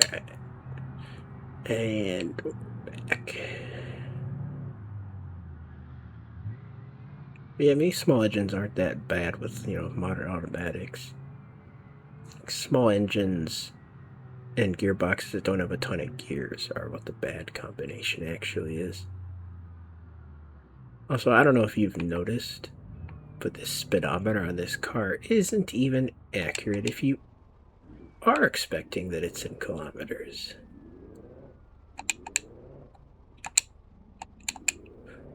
So, that's kind of bad. What happened to my digital accuracy? What?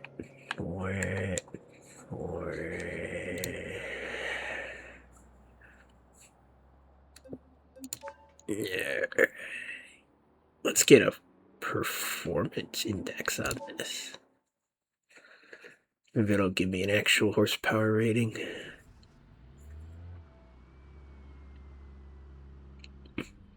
Now we can do the other car, see how it compares.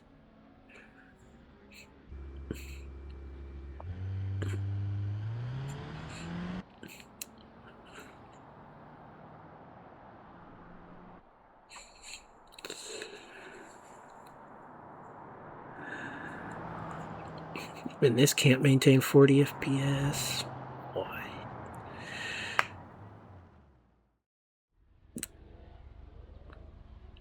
Without the frame gen, it might be around 60.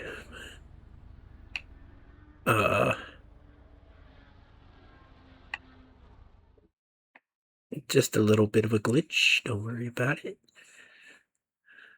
Experimental mods on experimental career mode. Double experiment.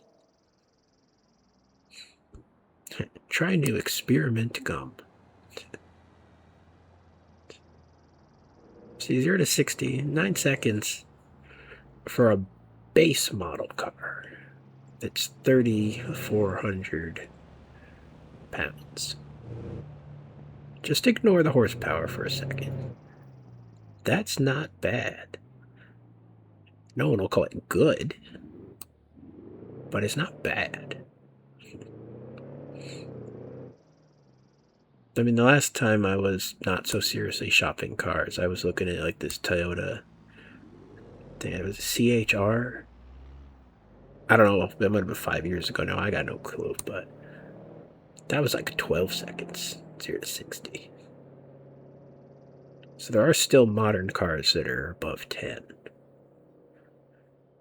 A sports car, you want what, under 7? Is that? I'm sure it's fully subjective. You can definitely option cars out to be in the 3s.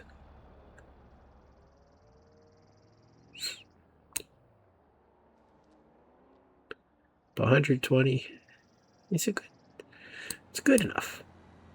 Good starting point. I just remember the racing games growing up. I'd say I started considering things like an upgraded sports car when they were above 180 horsepower.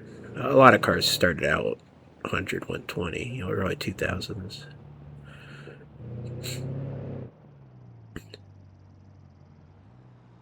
I know, it completely depends on the weight and the size of the car. We're generalizing because I'm not that niche to be specific about things.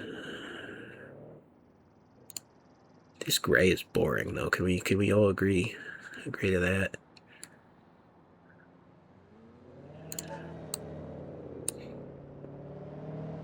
Deep pink is a factory color, is it? I doubt it. I think they just didn't configure the mod to be that precise. I think they just copied the BMW-like cars. I wonder if this mod's actually just like a rebrand, restyle of the ETK mod, not mod car that's stock in Beam. It's kind of the modern German car, and I'm pretty sure there's a van one.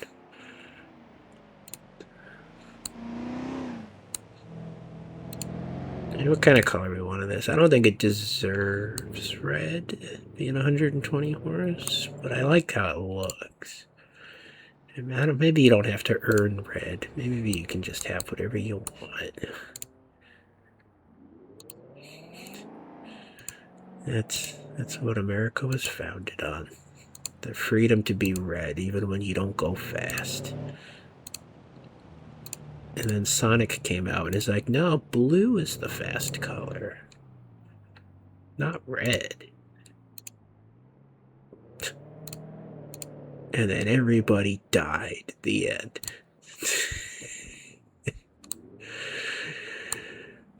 Yeah, I'm not the storyteller I used to be.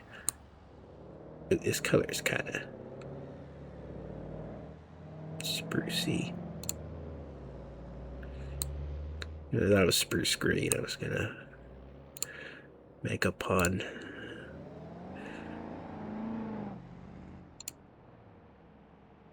Ice.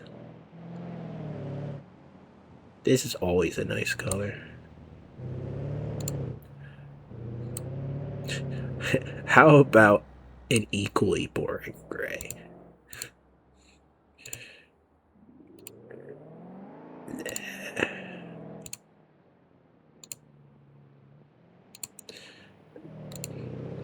Somehow I've unsold myself on the red without selling myself on anything else. I don't know how I pulled that off.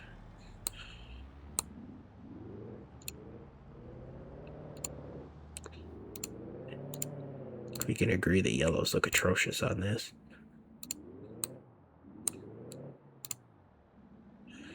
But just... Is that the stock color? So I'm like, I kind of like this one.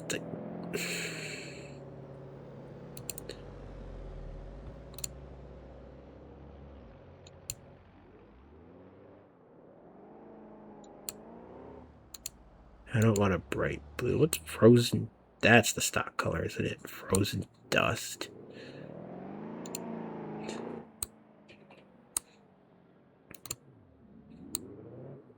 Frozen dust isn't even like an appealing like name.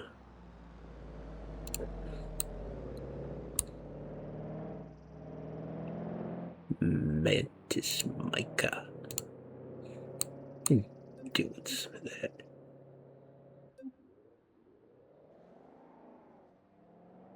$600, but the total is $578. Was this one on sale today?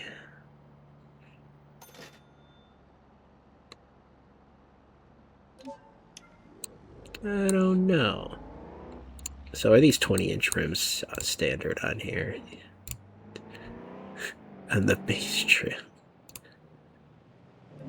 Those are 17s?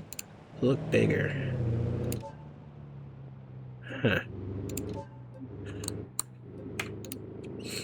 Are you sure those are 17s?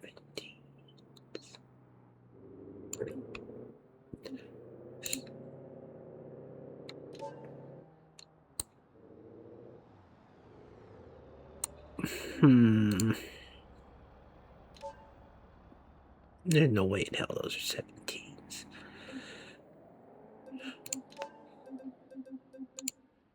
No. We're not done with this. We compare this to a 20. So I think the game is lying.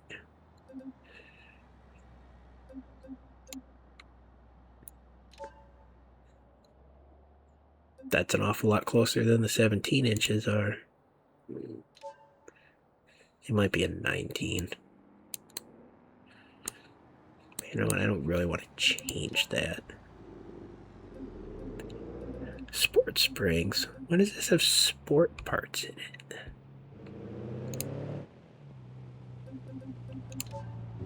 That's confusing.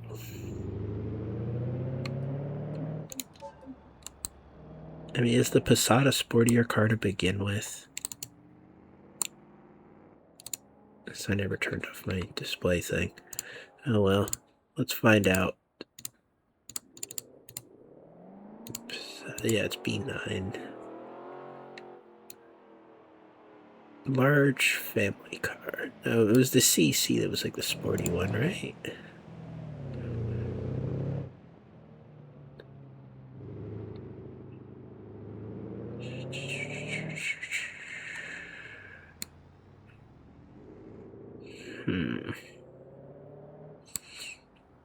I never understand the car size classes either.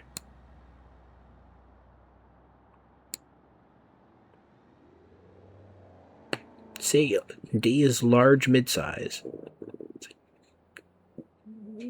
What?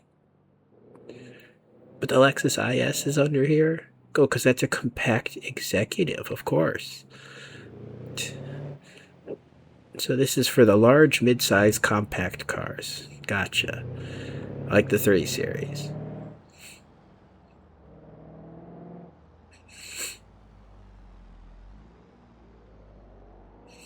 I need to just stick to the US size classes. My brain can't comprehend alternative opinions. I don't know. What do you want to call it? Mini compact. Oh. Really, the Spark isn't a subcompact, it's a even smaller. See, we're learning. Surprise.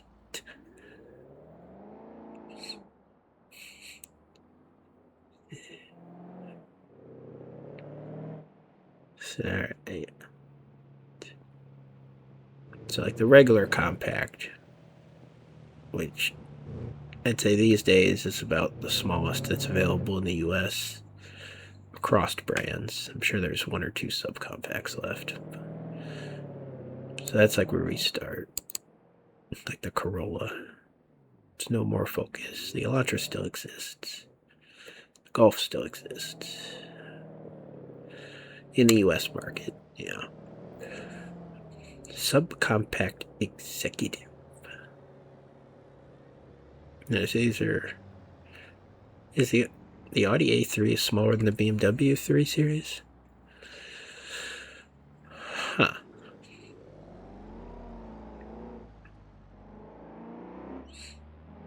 We don't get the A class over here. Ford Mondeo. We definitely don't have that either.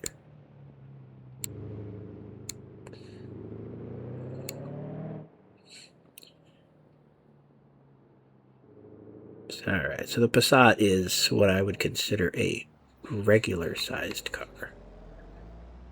An average.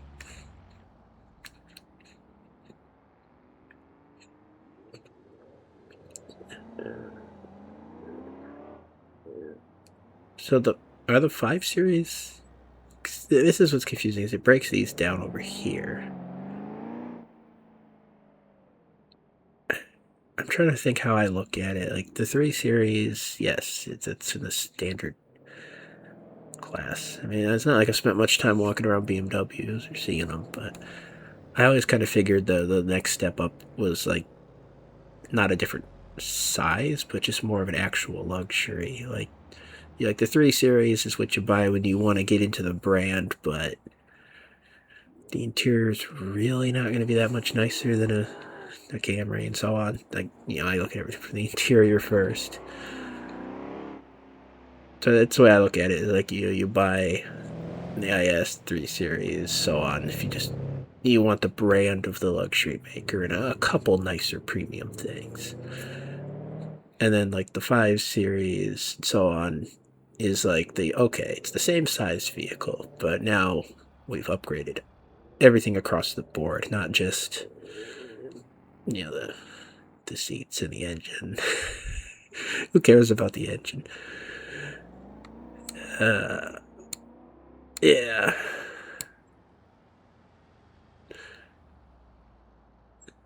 I mean, knowing what the uneducated opinion is on something is useful in life, especially if you're in business.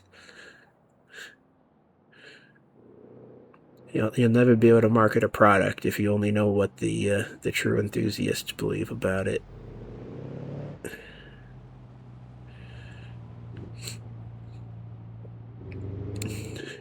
Okay.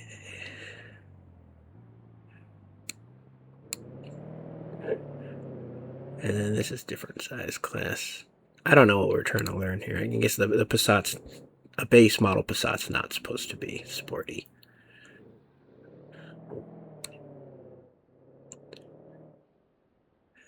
That's what's confusing. Is like car companies have models that aren't just describing the size of the car. That's where I'm getting held up here. So it's Jetta, Passat. I'm not sure there's a larger one. Volkswagen Magotan. Passat Pro.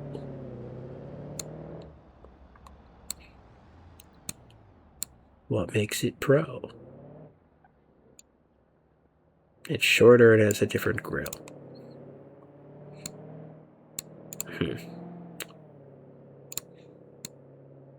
The more you know. I want to get a mod for the CC. That car has some staying power in my mind for whatever reason. Have I ever seen one in person? Couldn't tell you. I know it was discontinued a while ago. I mean, Volkswagen doesn't even really sell any sedans or wagons in the US anymore. Just the Jetta. It's the only one left. Flying vehicles. That is the thing. You're not getting flying before you get self-driving. So, I think we all know how that would go.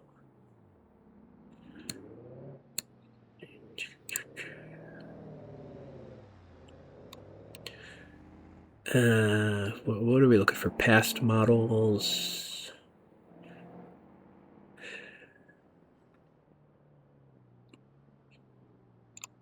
I swear Wikipedia, the formatting changes every time you go in here. So I know I've looked at past Volkswagen models before. So it's not even just it's different between manufacturers. Hey, can you pronounce this word for me, please? Schlepperfahrzeug. No, I missed that R. Yeah, I tried. I think we need to just do this directly.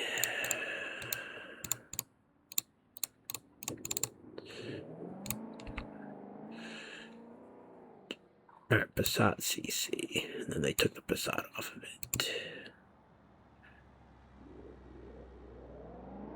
Oh, it trades interior space for aesthetics. It implies sportiness.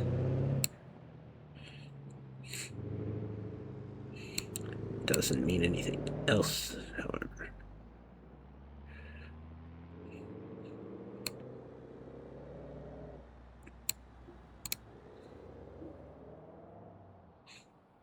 How different is it really? I mean, we're not going to be able to easily compare similar year vehicles, but let's look this screenshot, and then we'll go back to Passat. How do we even get back to Passat? Oh, stupid Wikipedia. That's a wagon. That's there. I don't know what you gain with coupe-like styling. Like, I don't get it. That's okay. I don't need to get it.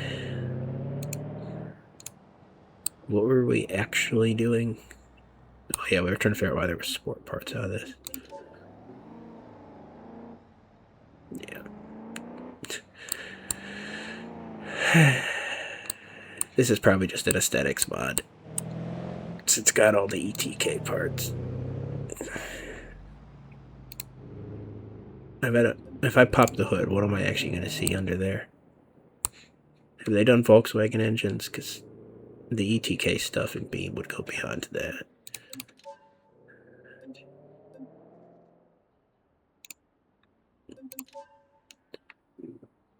R-line turbocharger. And I'm okay with that if the mod just redid the engine stuff. It's good enough. And body panels. Like, yeah, you don't need to rework the suspension. That's fine.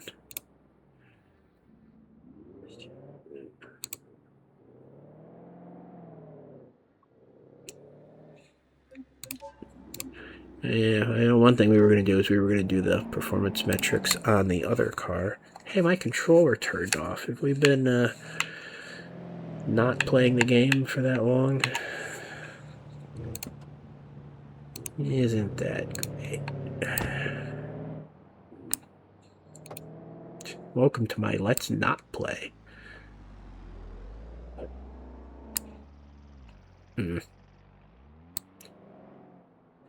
Why does that change color?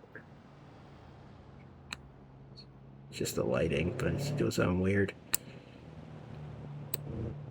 The engine definitely looks bigger than 1.5, but engine covers. I don't know what I should be looking for as far as a turbo. I'm going to guess that they only did one engine model, and it's probably for one of the larger engines. But it doesn't matter. Those are not popping the hood or cracking it open all the time. We don't have to think about it. The important question is, how many boxes can I put in here?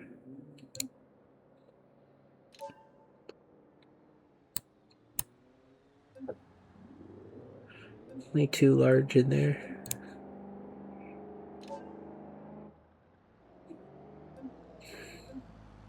Yeah. Hybrid. What?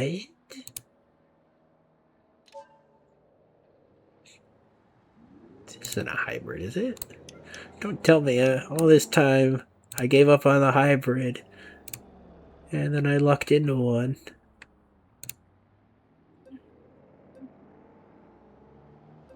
If that's true, it would explain why I was like, hey, this isn't so bad for, you know, small engine, 150 horsepower.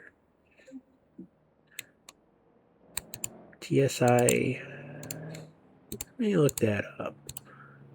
5-liter TSI Volkswagen. A reciprocating engine. Modular engine. I don't know what any of that means.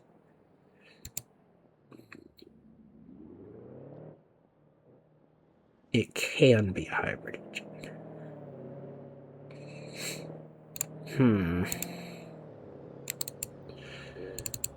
Yeah, I should show you what I'm looking at. I know, whatever, you know, like, you don't intend for this to be a whole nother runaround. Miyada Boleslav. Which ones make 120 horsepower? That's the question. A lot of them could. And that's not a good answer.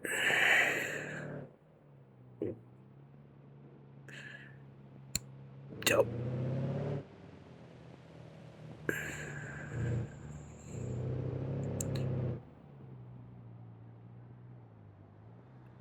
I have no idea.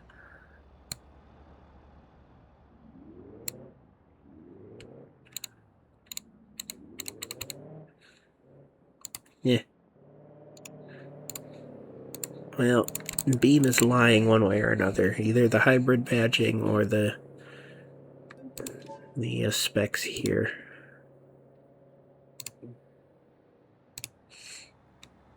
Think there's any good way we could figure out if it's a hybrid? Can you stop creeping forward in the driveway every time I click a button?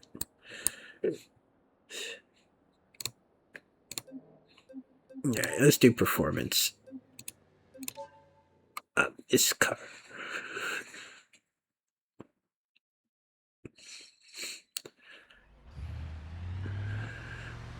This is supposed to be about 250 horsepower. I don't trust that it actually is.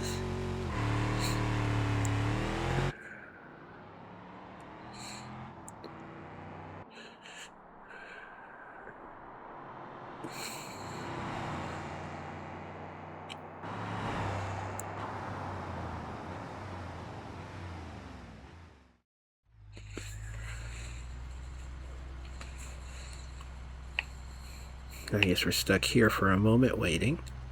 Well, it goes in a circle.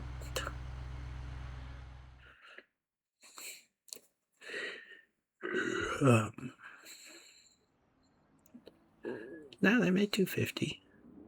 0 to 65.6. Didn't know it was that good.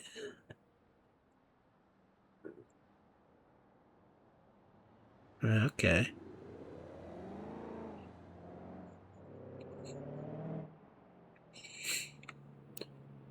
That's quite good for whatever year it is, 89, 90.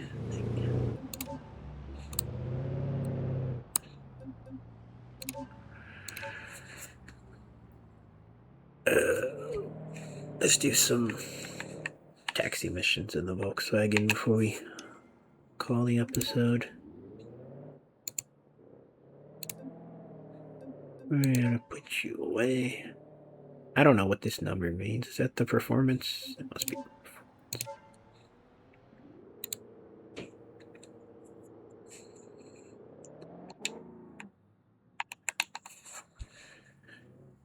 We got our digital dash. We might as well enjoy it.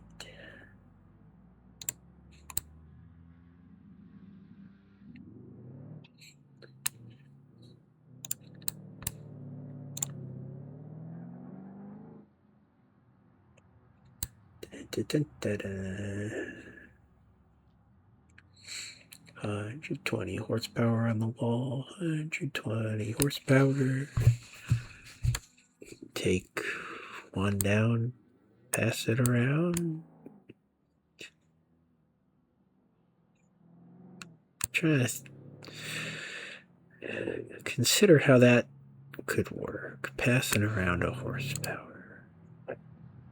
Yeah, you can tell me about that job. Thrill seeker. Well, if I got the car for you, I'll even put it in sport mode.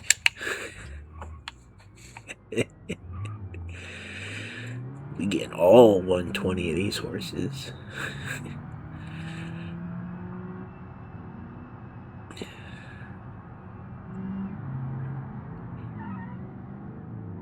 Yeah.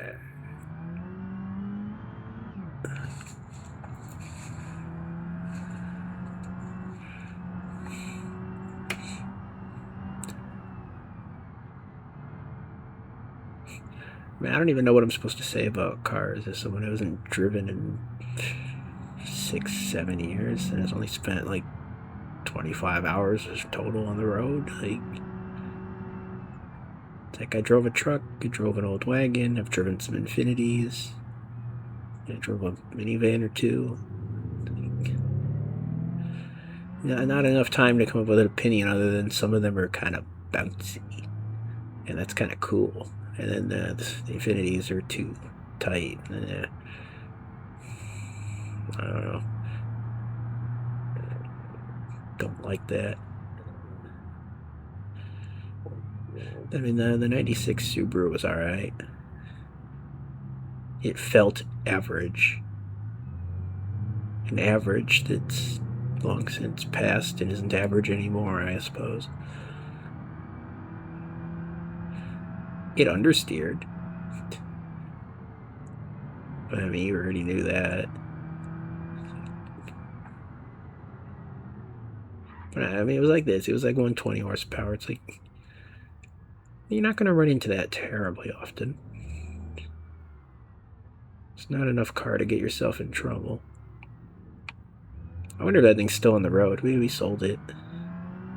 Sold it to a guy who was good at working on Subarus. He was happy to have it. But he already had newer ones, so I'm not entirely sure why he was interested in it. I don't remember.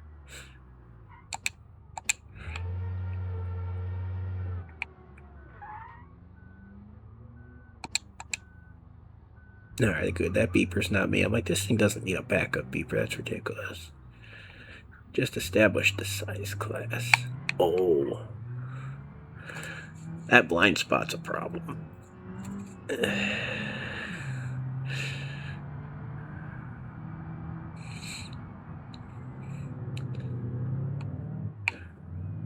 Yeah, I didn't really pay attention when we were looking in there if there was upgrades to be done other than full-on new engine in this. Not sure how tunable it is. Of course, the first thing any self-respecting car buyer would do is leather seats.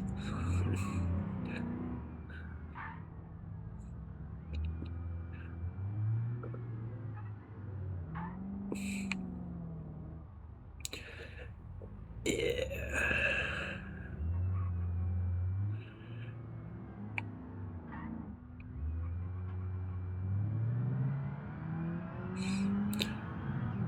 That was one of the other funny things. Is like,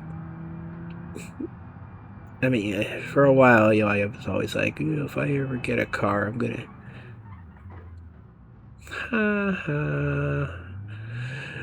I was like, yeah, it'll need the premium stereo and all these features. And then when I was actually driving, I realized I like to just turn off the music, just focus on driving. I don't need any stereo at that point. And then all the features I was so particular about are now all standard and everything. So, like, am I still a snob at that point? I don't know. It's like, how does that work? Like, do you have to like scale up to maintain being a snob?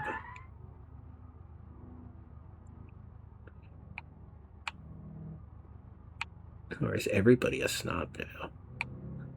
Yeah, these are the important questions of our day.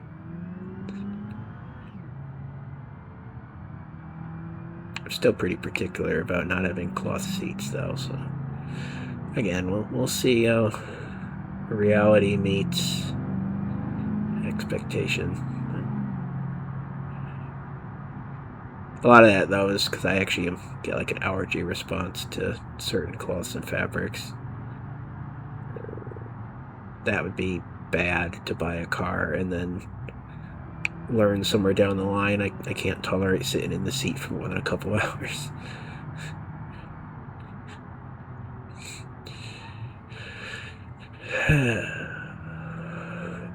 Don't want a car that gives you a rash. That doesn't feel too snobby to me, honestly.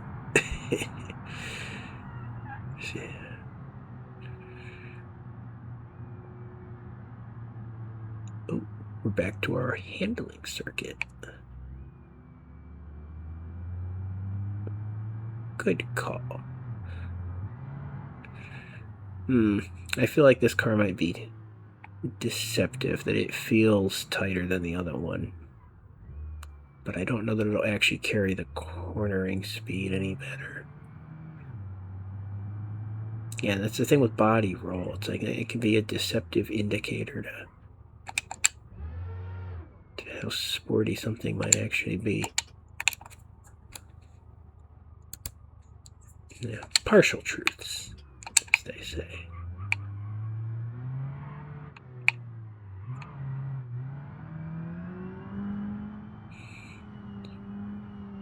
Now, let's take it around this road and see if it survives.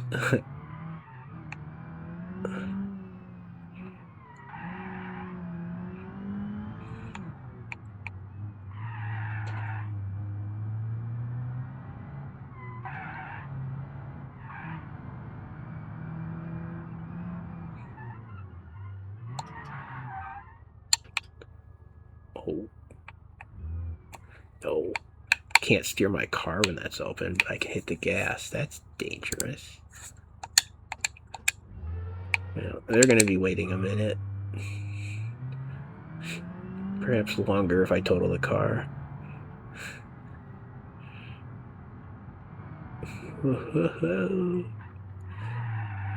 Again, the small engine helps. The GPS does not.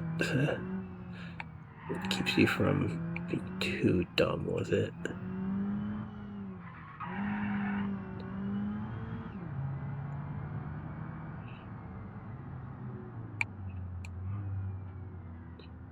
Where are they? Are they in that parking lot? Whatever, I'm going in the bike entrance. Hi, get in. Congratulations, off we go. I feel like I went in the one that said no entrance and out the one that said no exit. That's cool. We should probably figure out how quick this thing is actually going. So if I'm just above 40 on the speedometer, or about 50, 35, that I think is accurate. So if we go 80 kilometers, we're at 60. That is not correct.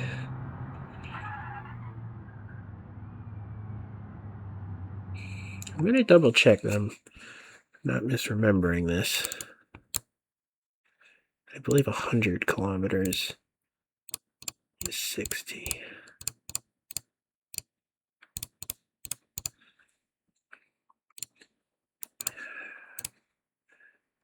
So put in 80. Yeah, 80 should be 50. Sorry, the 60 was not correct. That should have been 37.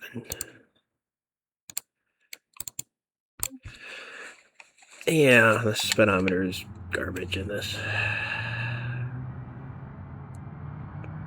Damn it, digital display. Failed me.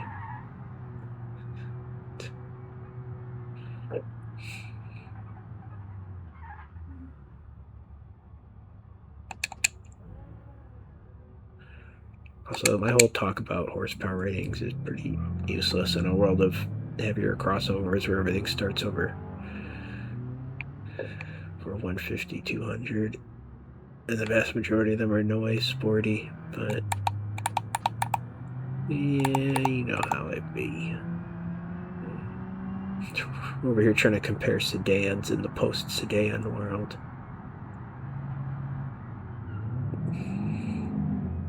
How did you feel when I said that phrase, post-sedan world? What emotions does that bring forward?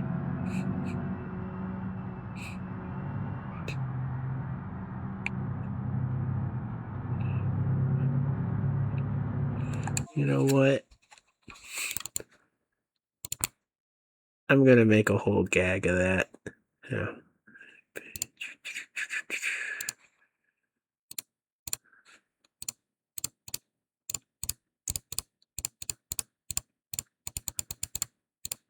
Let's see.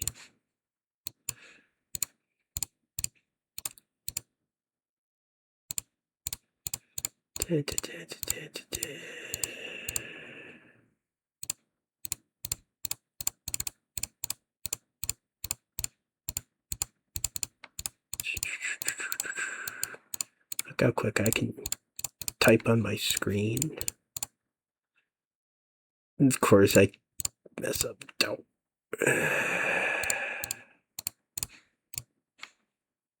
Yeah, that's what you're here for. Copy, delete that. Write some song lyrics. The AI should definitely understand this one. Maybe. Everybody's trying to eat your dinner.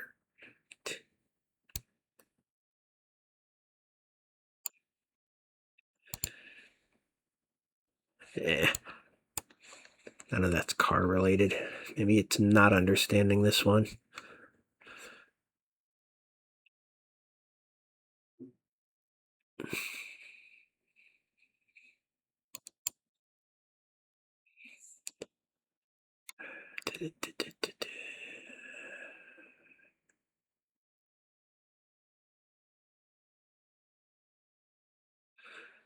No, I don't think it does.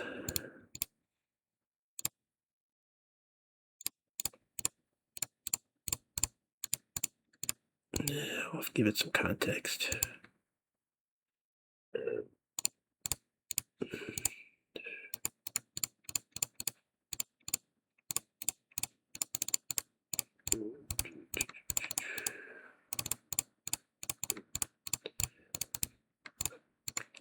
That should definitely be enough context for you, AI.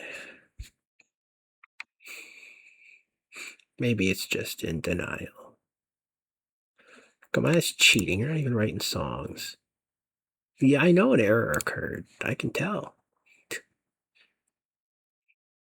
What? Try a classic model. Haven't used it in so long, I don't know if I even remember the difference. Other than it really liked rhyming everything.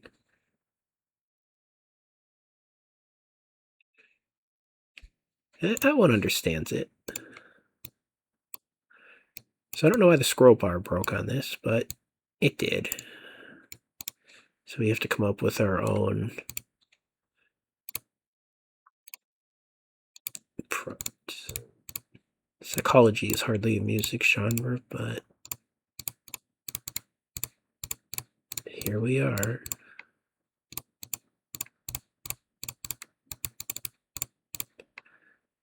We're going to do a depressive enthusiast, see what the hell it does with it.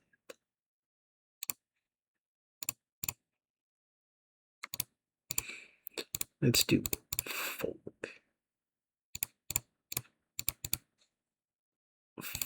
Folk. Metalcore. It's not a thing, but it will be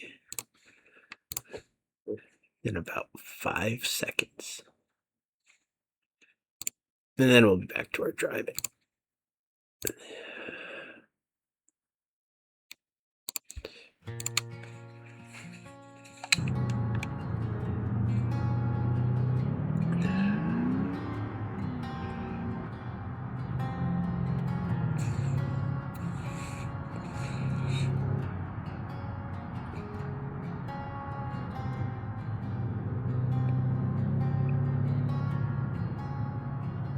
Sudden world sounds like a joke I write. Some late night headline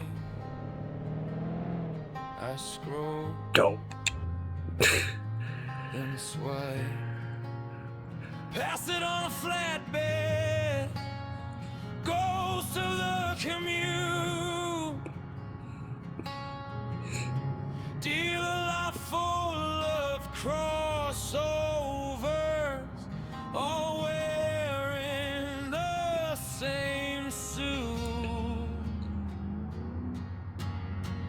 How did that make you feel when you said post a dead world?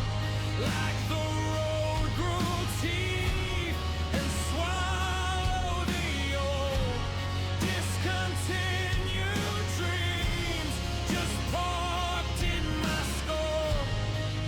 Yeah, we traded our long slow lives for tall and old. I miss quiet doors, heavy, soft closing.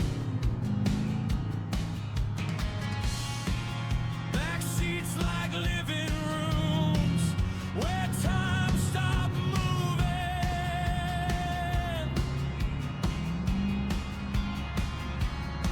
Now it's towels on corners, no glide.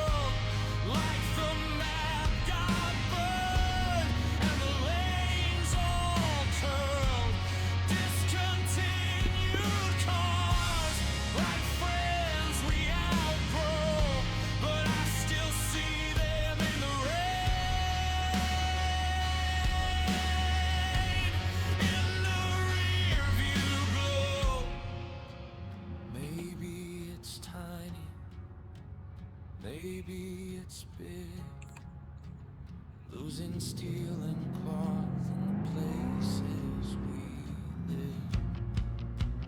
Posted and well, say it again.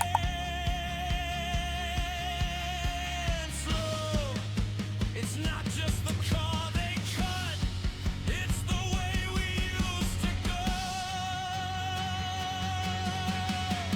How did that make you feel when you said post a damn world like a chapter end with the ink still warm? Discontinued ghosts roll through my mind, long low silhouettes slipping out of time.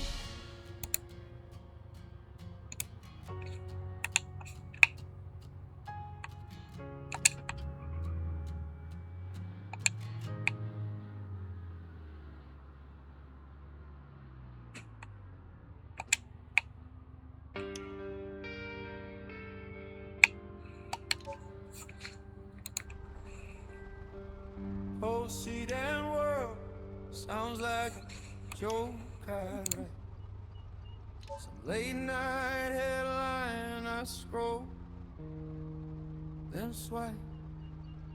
Pass it on a flatbed, goes to the commute. Dealer lot full of crossovers, all wearing the same suit.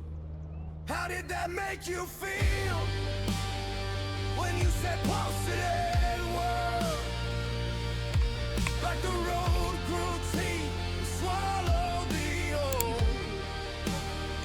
Discontinued dreams just parked in my skull.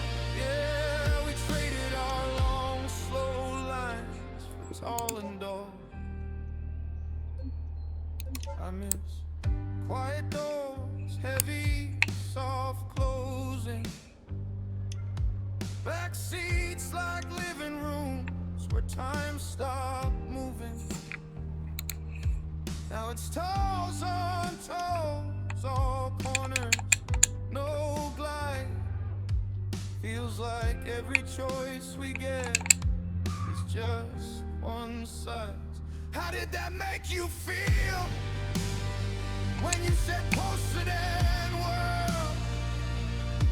Like the map got burned and the lanes all curled. Discontinued cars, like friends we outgrow. But I still see them in the rain, in the rearview glow. Maybe it's tiny, maybe it's big, losing steel and cloth and the places we live. Posted and world, say it again, slow. It's not just the car they cut, it's the way we used to go. How did that make you feel when you said posted and world? Like a chapter end with the ink still warm. Discontinued ghosts. There. Drive with the radio off, please.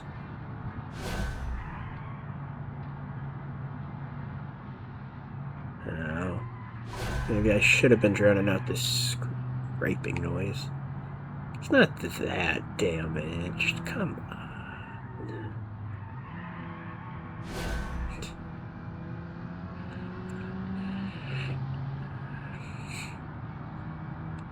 What is the consequence of driving a stock car on a track? Damn, that understeer. But I know you burn out the tires and the brakes, but are you actually going to damage anything else, or are you just slow getting in everyone else's way?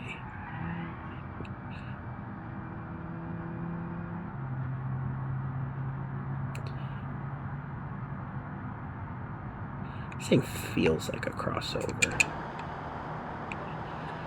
I guess it would be if they just had bigger, like a lift on it. I wonder if there is a car with this same interior in America that is a crossover. Like, yeah, like Subaru's Crosstrek and the Impreza are. Well, I mean, it's the common wisdom is that they're the same, other than the lift and the tires. I mean, there's more going on, but I'm talking about like the interior space of the body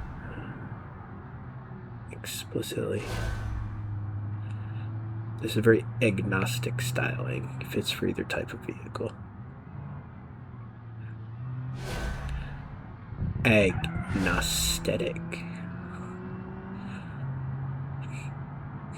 There's a phrase that would be cool if it actually had much use.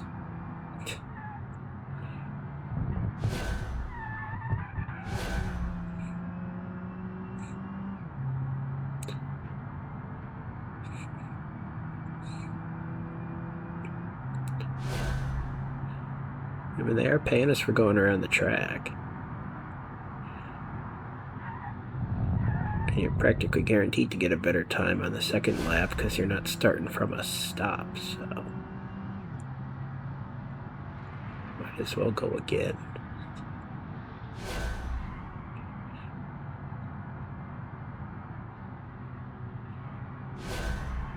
Then maybe we'll teleport the red car over here and drive that around the track. I don't think we're at risk of destroying these cars on the track, and then neither of them is quick enough that I should totally lose control. And they're front wheel drive.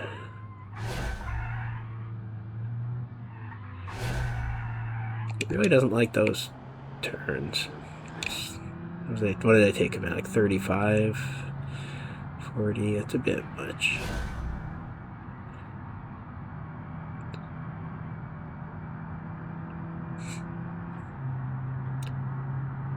It's kind of a thing to remember too, is that on the track you have at least double the space as a road where you're actually trying to properly stay in your lane. So corners on the road are always going to be tighter, even if the road isn't itself turning tighter. You know what I mean?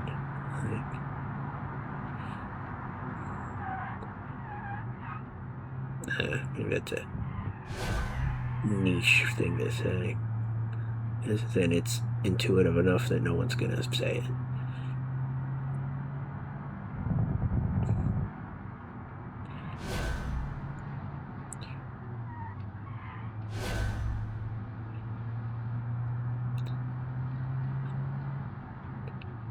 So a car built for driving fast on a track needs less handling performance than a car built for driving fast on the roads? Or do you just expect you're going to be carrying higher speed on the track anyway, and there isn't really a distinction there?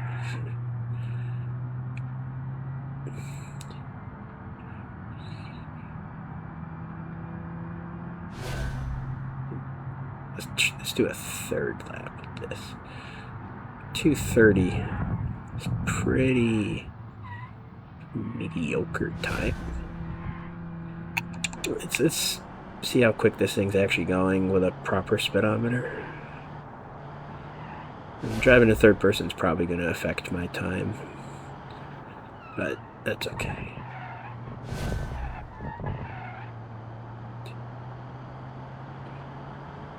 Alright, so we get up to a grand speed of 70.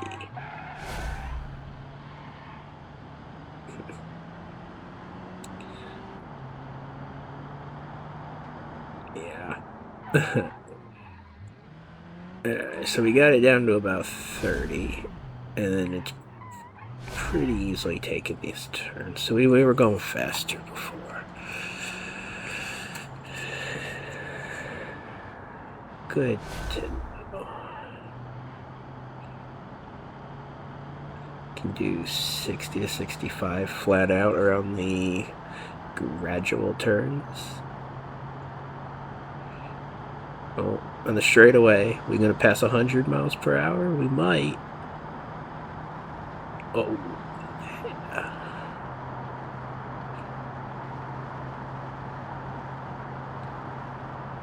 Performance. Could have got 110 with enough space to accelerate.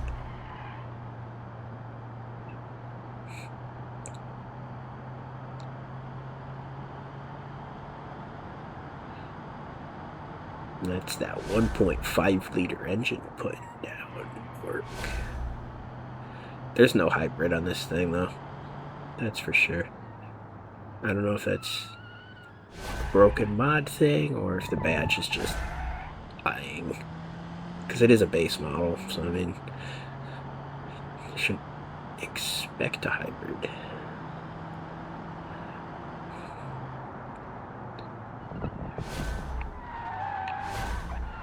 Uh-oh.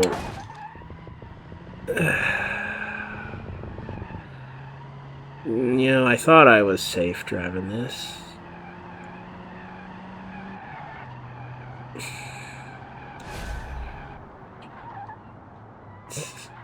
I wasn't.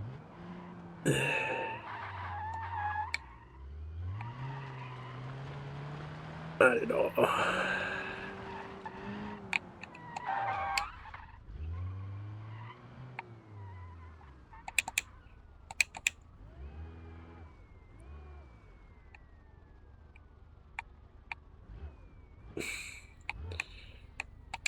Yep, there goes our winnings. Oh, no.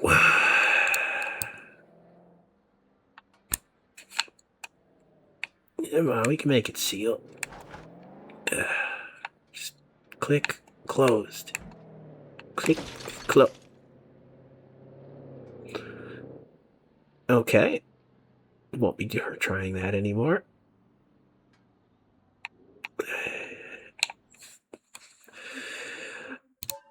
Dope. Yeah. The episode's not complete until I've crashed both of my cars. It's right. This one handles great.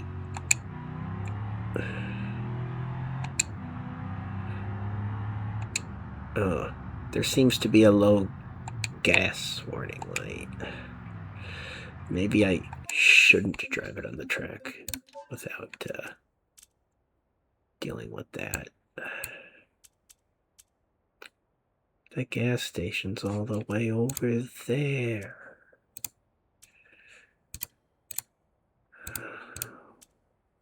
Oh yeah, we can repair cars over here. Gotta remember that. Oh.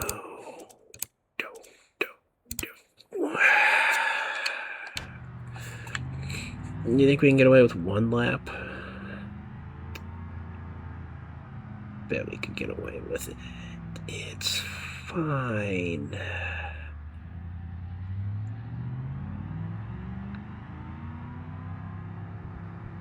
I really don't want to drive all the way over there and drive all the way back over here. It's like, what gear are we in?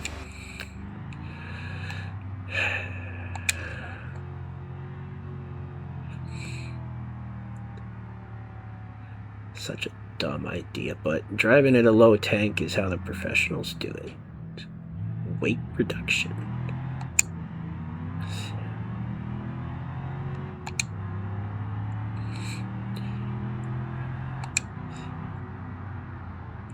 You also gotta fast the day before you drive your race car if you want to go fast. Hey, this thing makes scraping noises too. I haven't even crashed this one yet.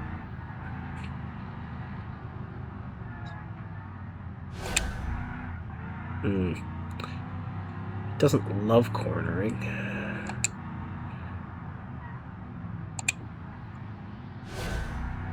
What is scraping?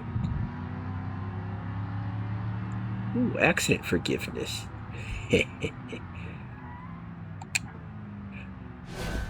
Oh.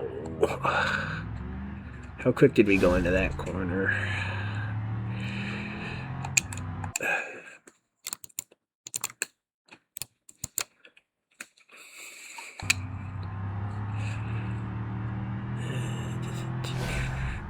Uh-oh. No. I got distracted.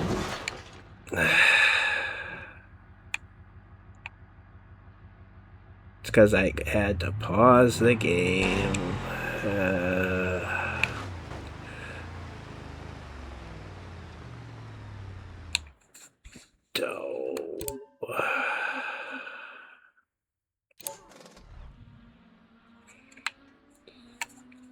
That doesn't count.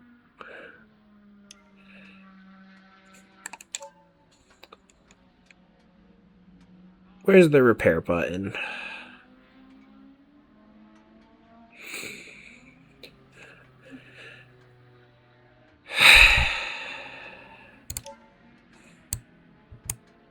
That better not count as one of my free toes.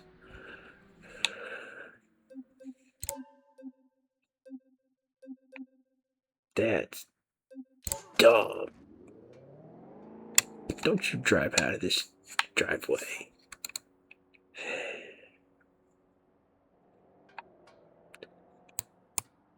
Man.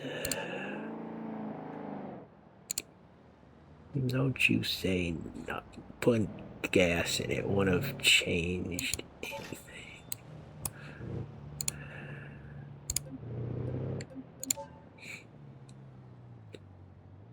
Oh no, my insurance is going down 50 cents because I got in an accident.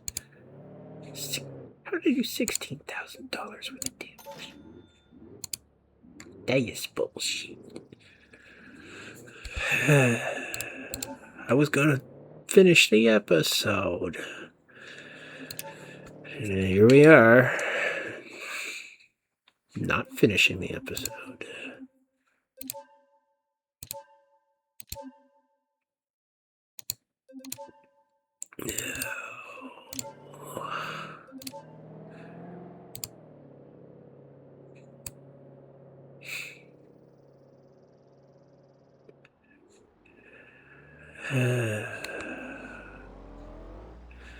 I think I should title this episode That Tracks.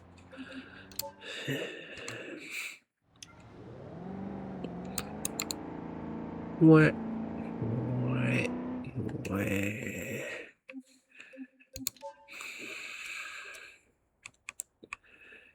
Alright, well, where's the gas station? Let's not do two dumb things. This must be... Yeah, we don't want the expensive gas. It's not the vibe I'm looking for.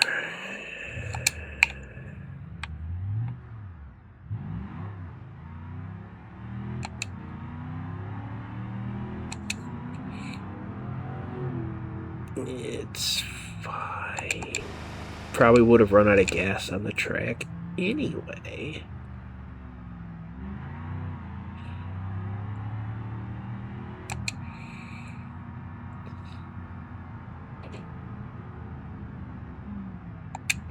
It's not fine. I'm annoyed.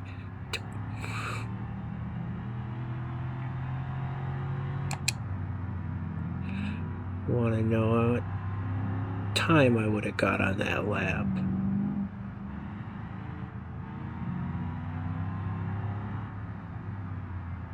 So I'm being reckless because I'm annoyed. I'm gonna have to fix the car again.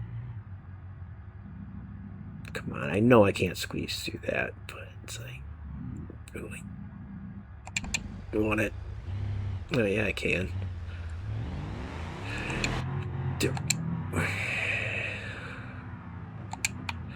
Alright, what is with these brakes? There's no way that should have gone through that intersection.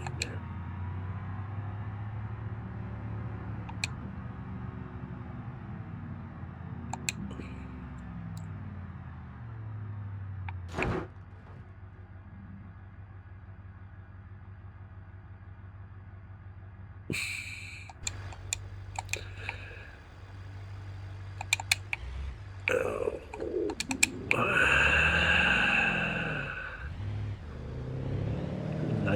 It's pain.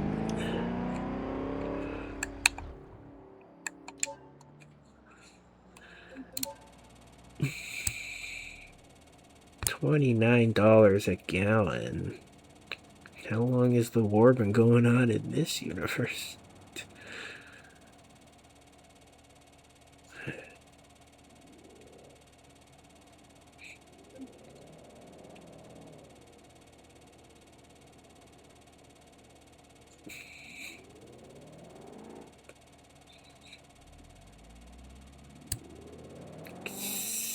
Expensive ass gas.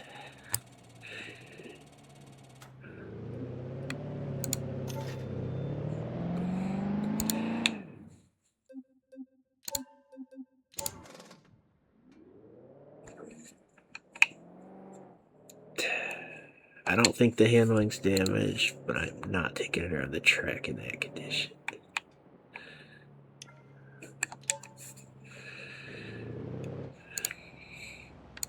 Can I repair it myself? Fine.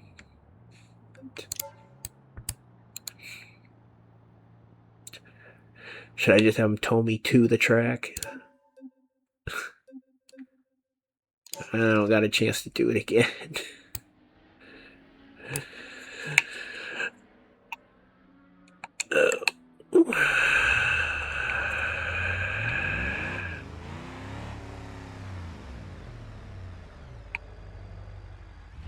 This is the proper track, but where's the starting line?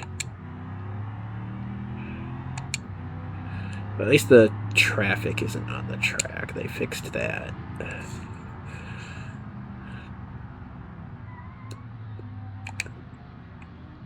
Listen, I mean, you hear that scraping, right?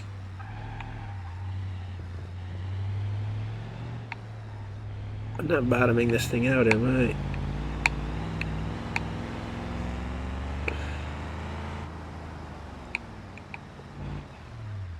No, I don't believe I am.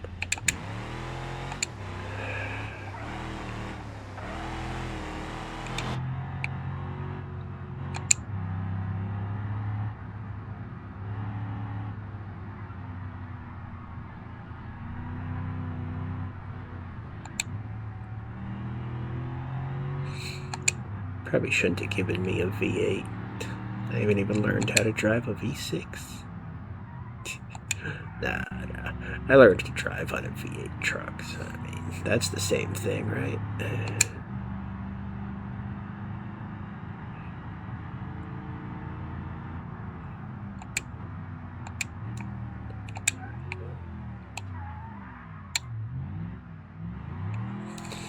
Yeah. Can we take a rolling start? Thank you.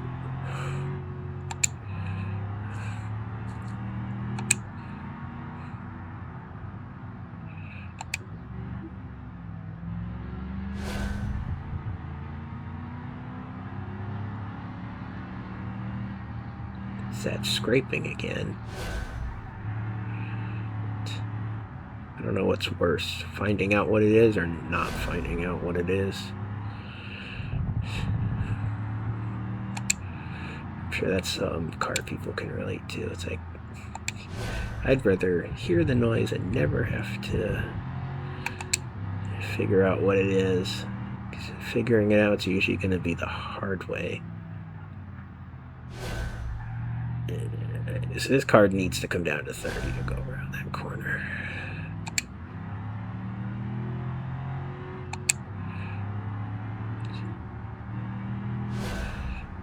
Should have just driven this the whole episode. This is digital.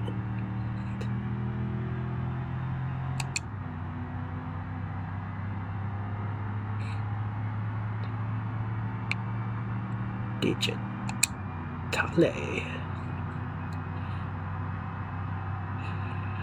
So this is going, this gets up to about 125. Pretty good speed. Brake fades. No.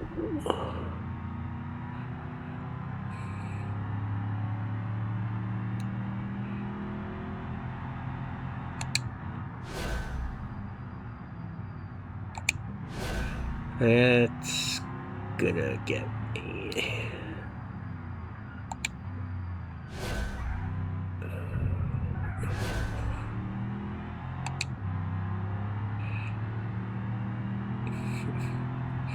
So if there's anything this episode has taught us today, I am fully well capable of losing control of a front-wheel drive vehicle, as well as any other drive type.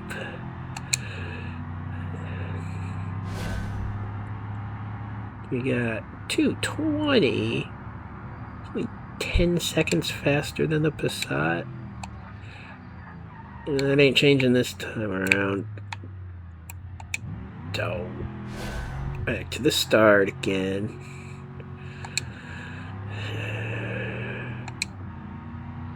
There's no way this thing's only 10 seconds faster. It doesn't roll that badly.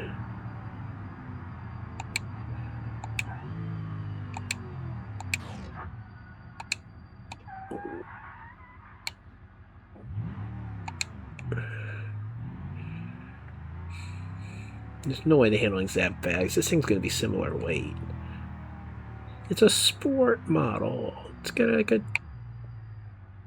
engine that's so much faster.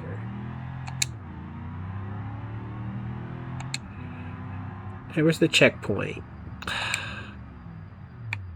Back to the start again.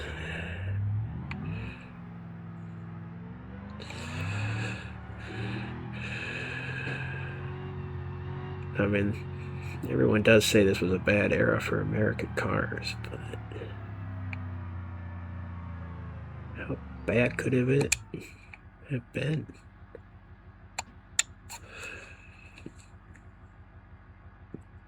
Yeah, we gotta fail before we can start over.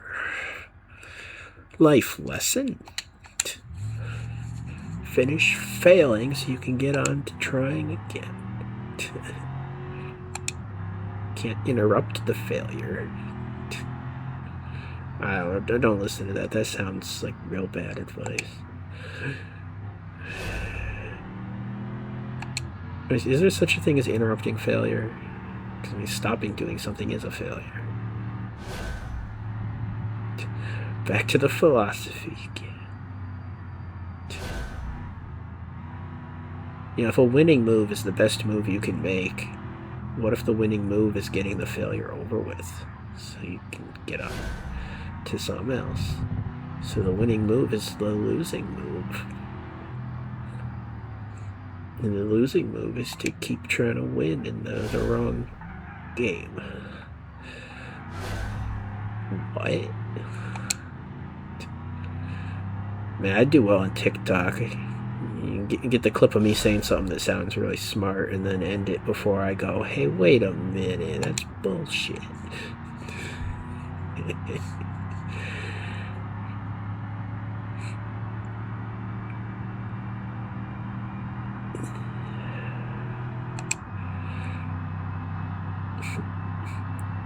And then, you know, you got to get that one guy in the comments who's like, I understand it. If you don't understand it, it's because you're dumb. You know, you always got to have the smug commenter. That's how you build a brand. And then you need the guy who's like, you know, I followed this advice and I lost 20 pounds. Be like, the winning move is the losing move.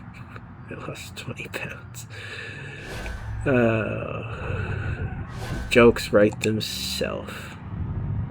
Like ChatGPT. I wonder if anyone thinks Beam.NG is something AI now, because ChatGPT has kind of taken over the name plus abbreviation market.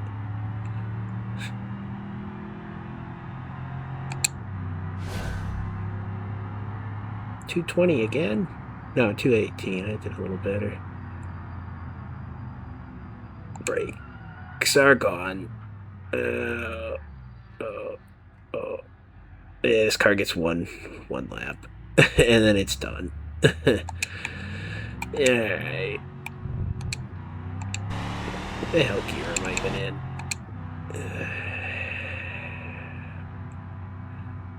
maybe we'll start trying to drive this on the track again in the next episode. But it's time to go now. Right as soon as we lose this race. Oh, yeah. Alright. Until next time, goodbye.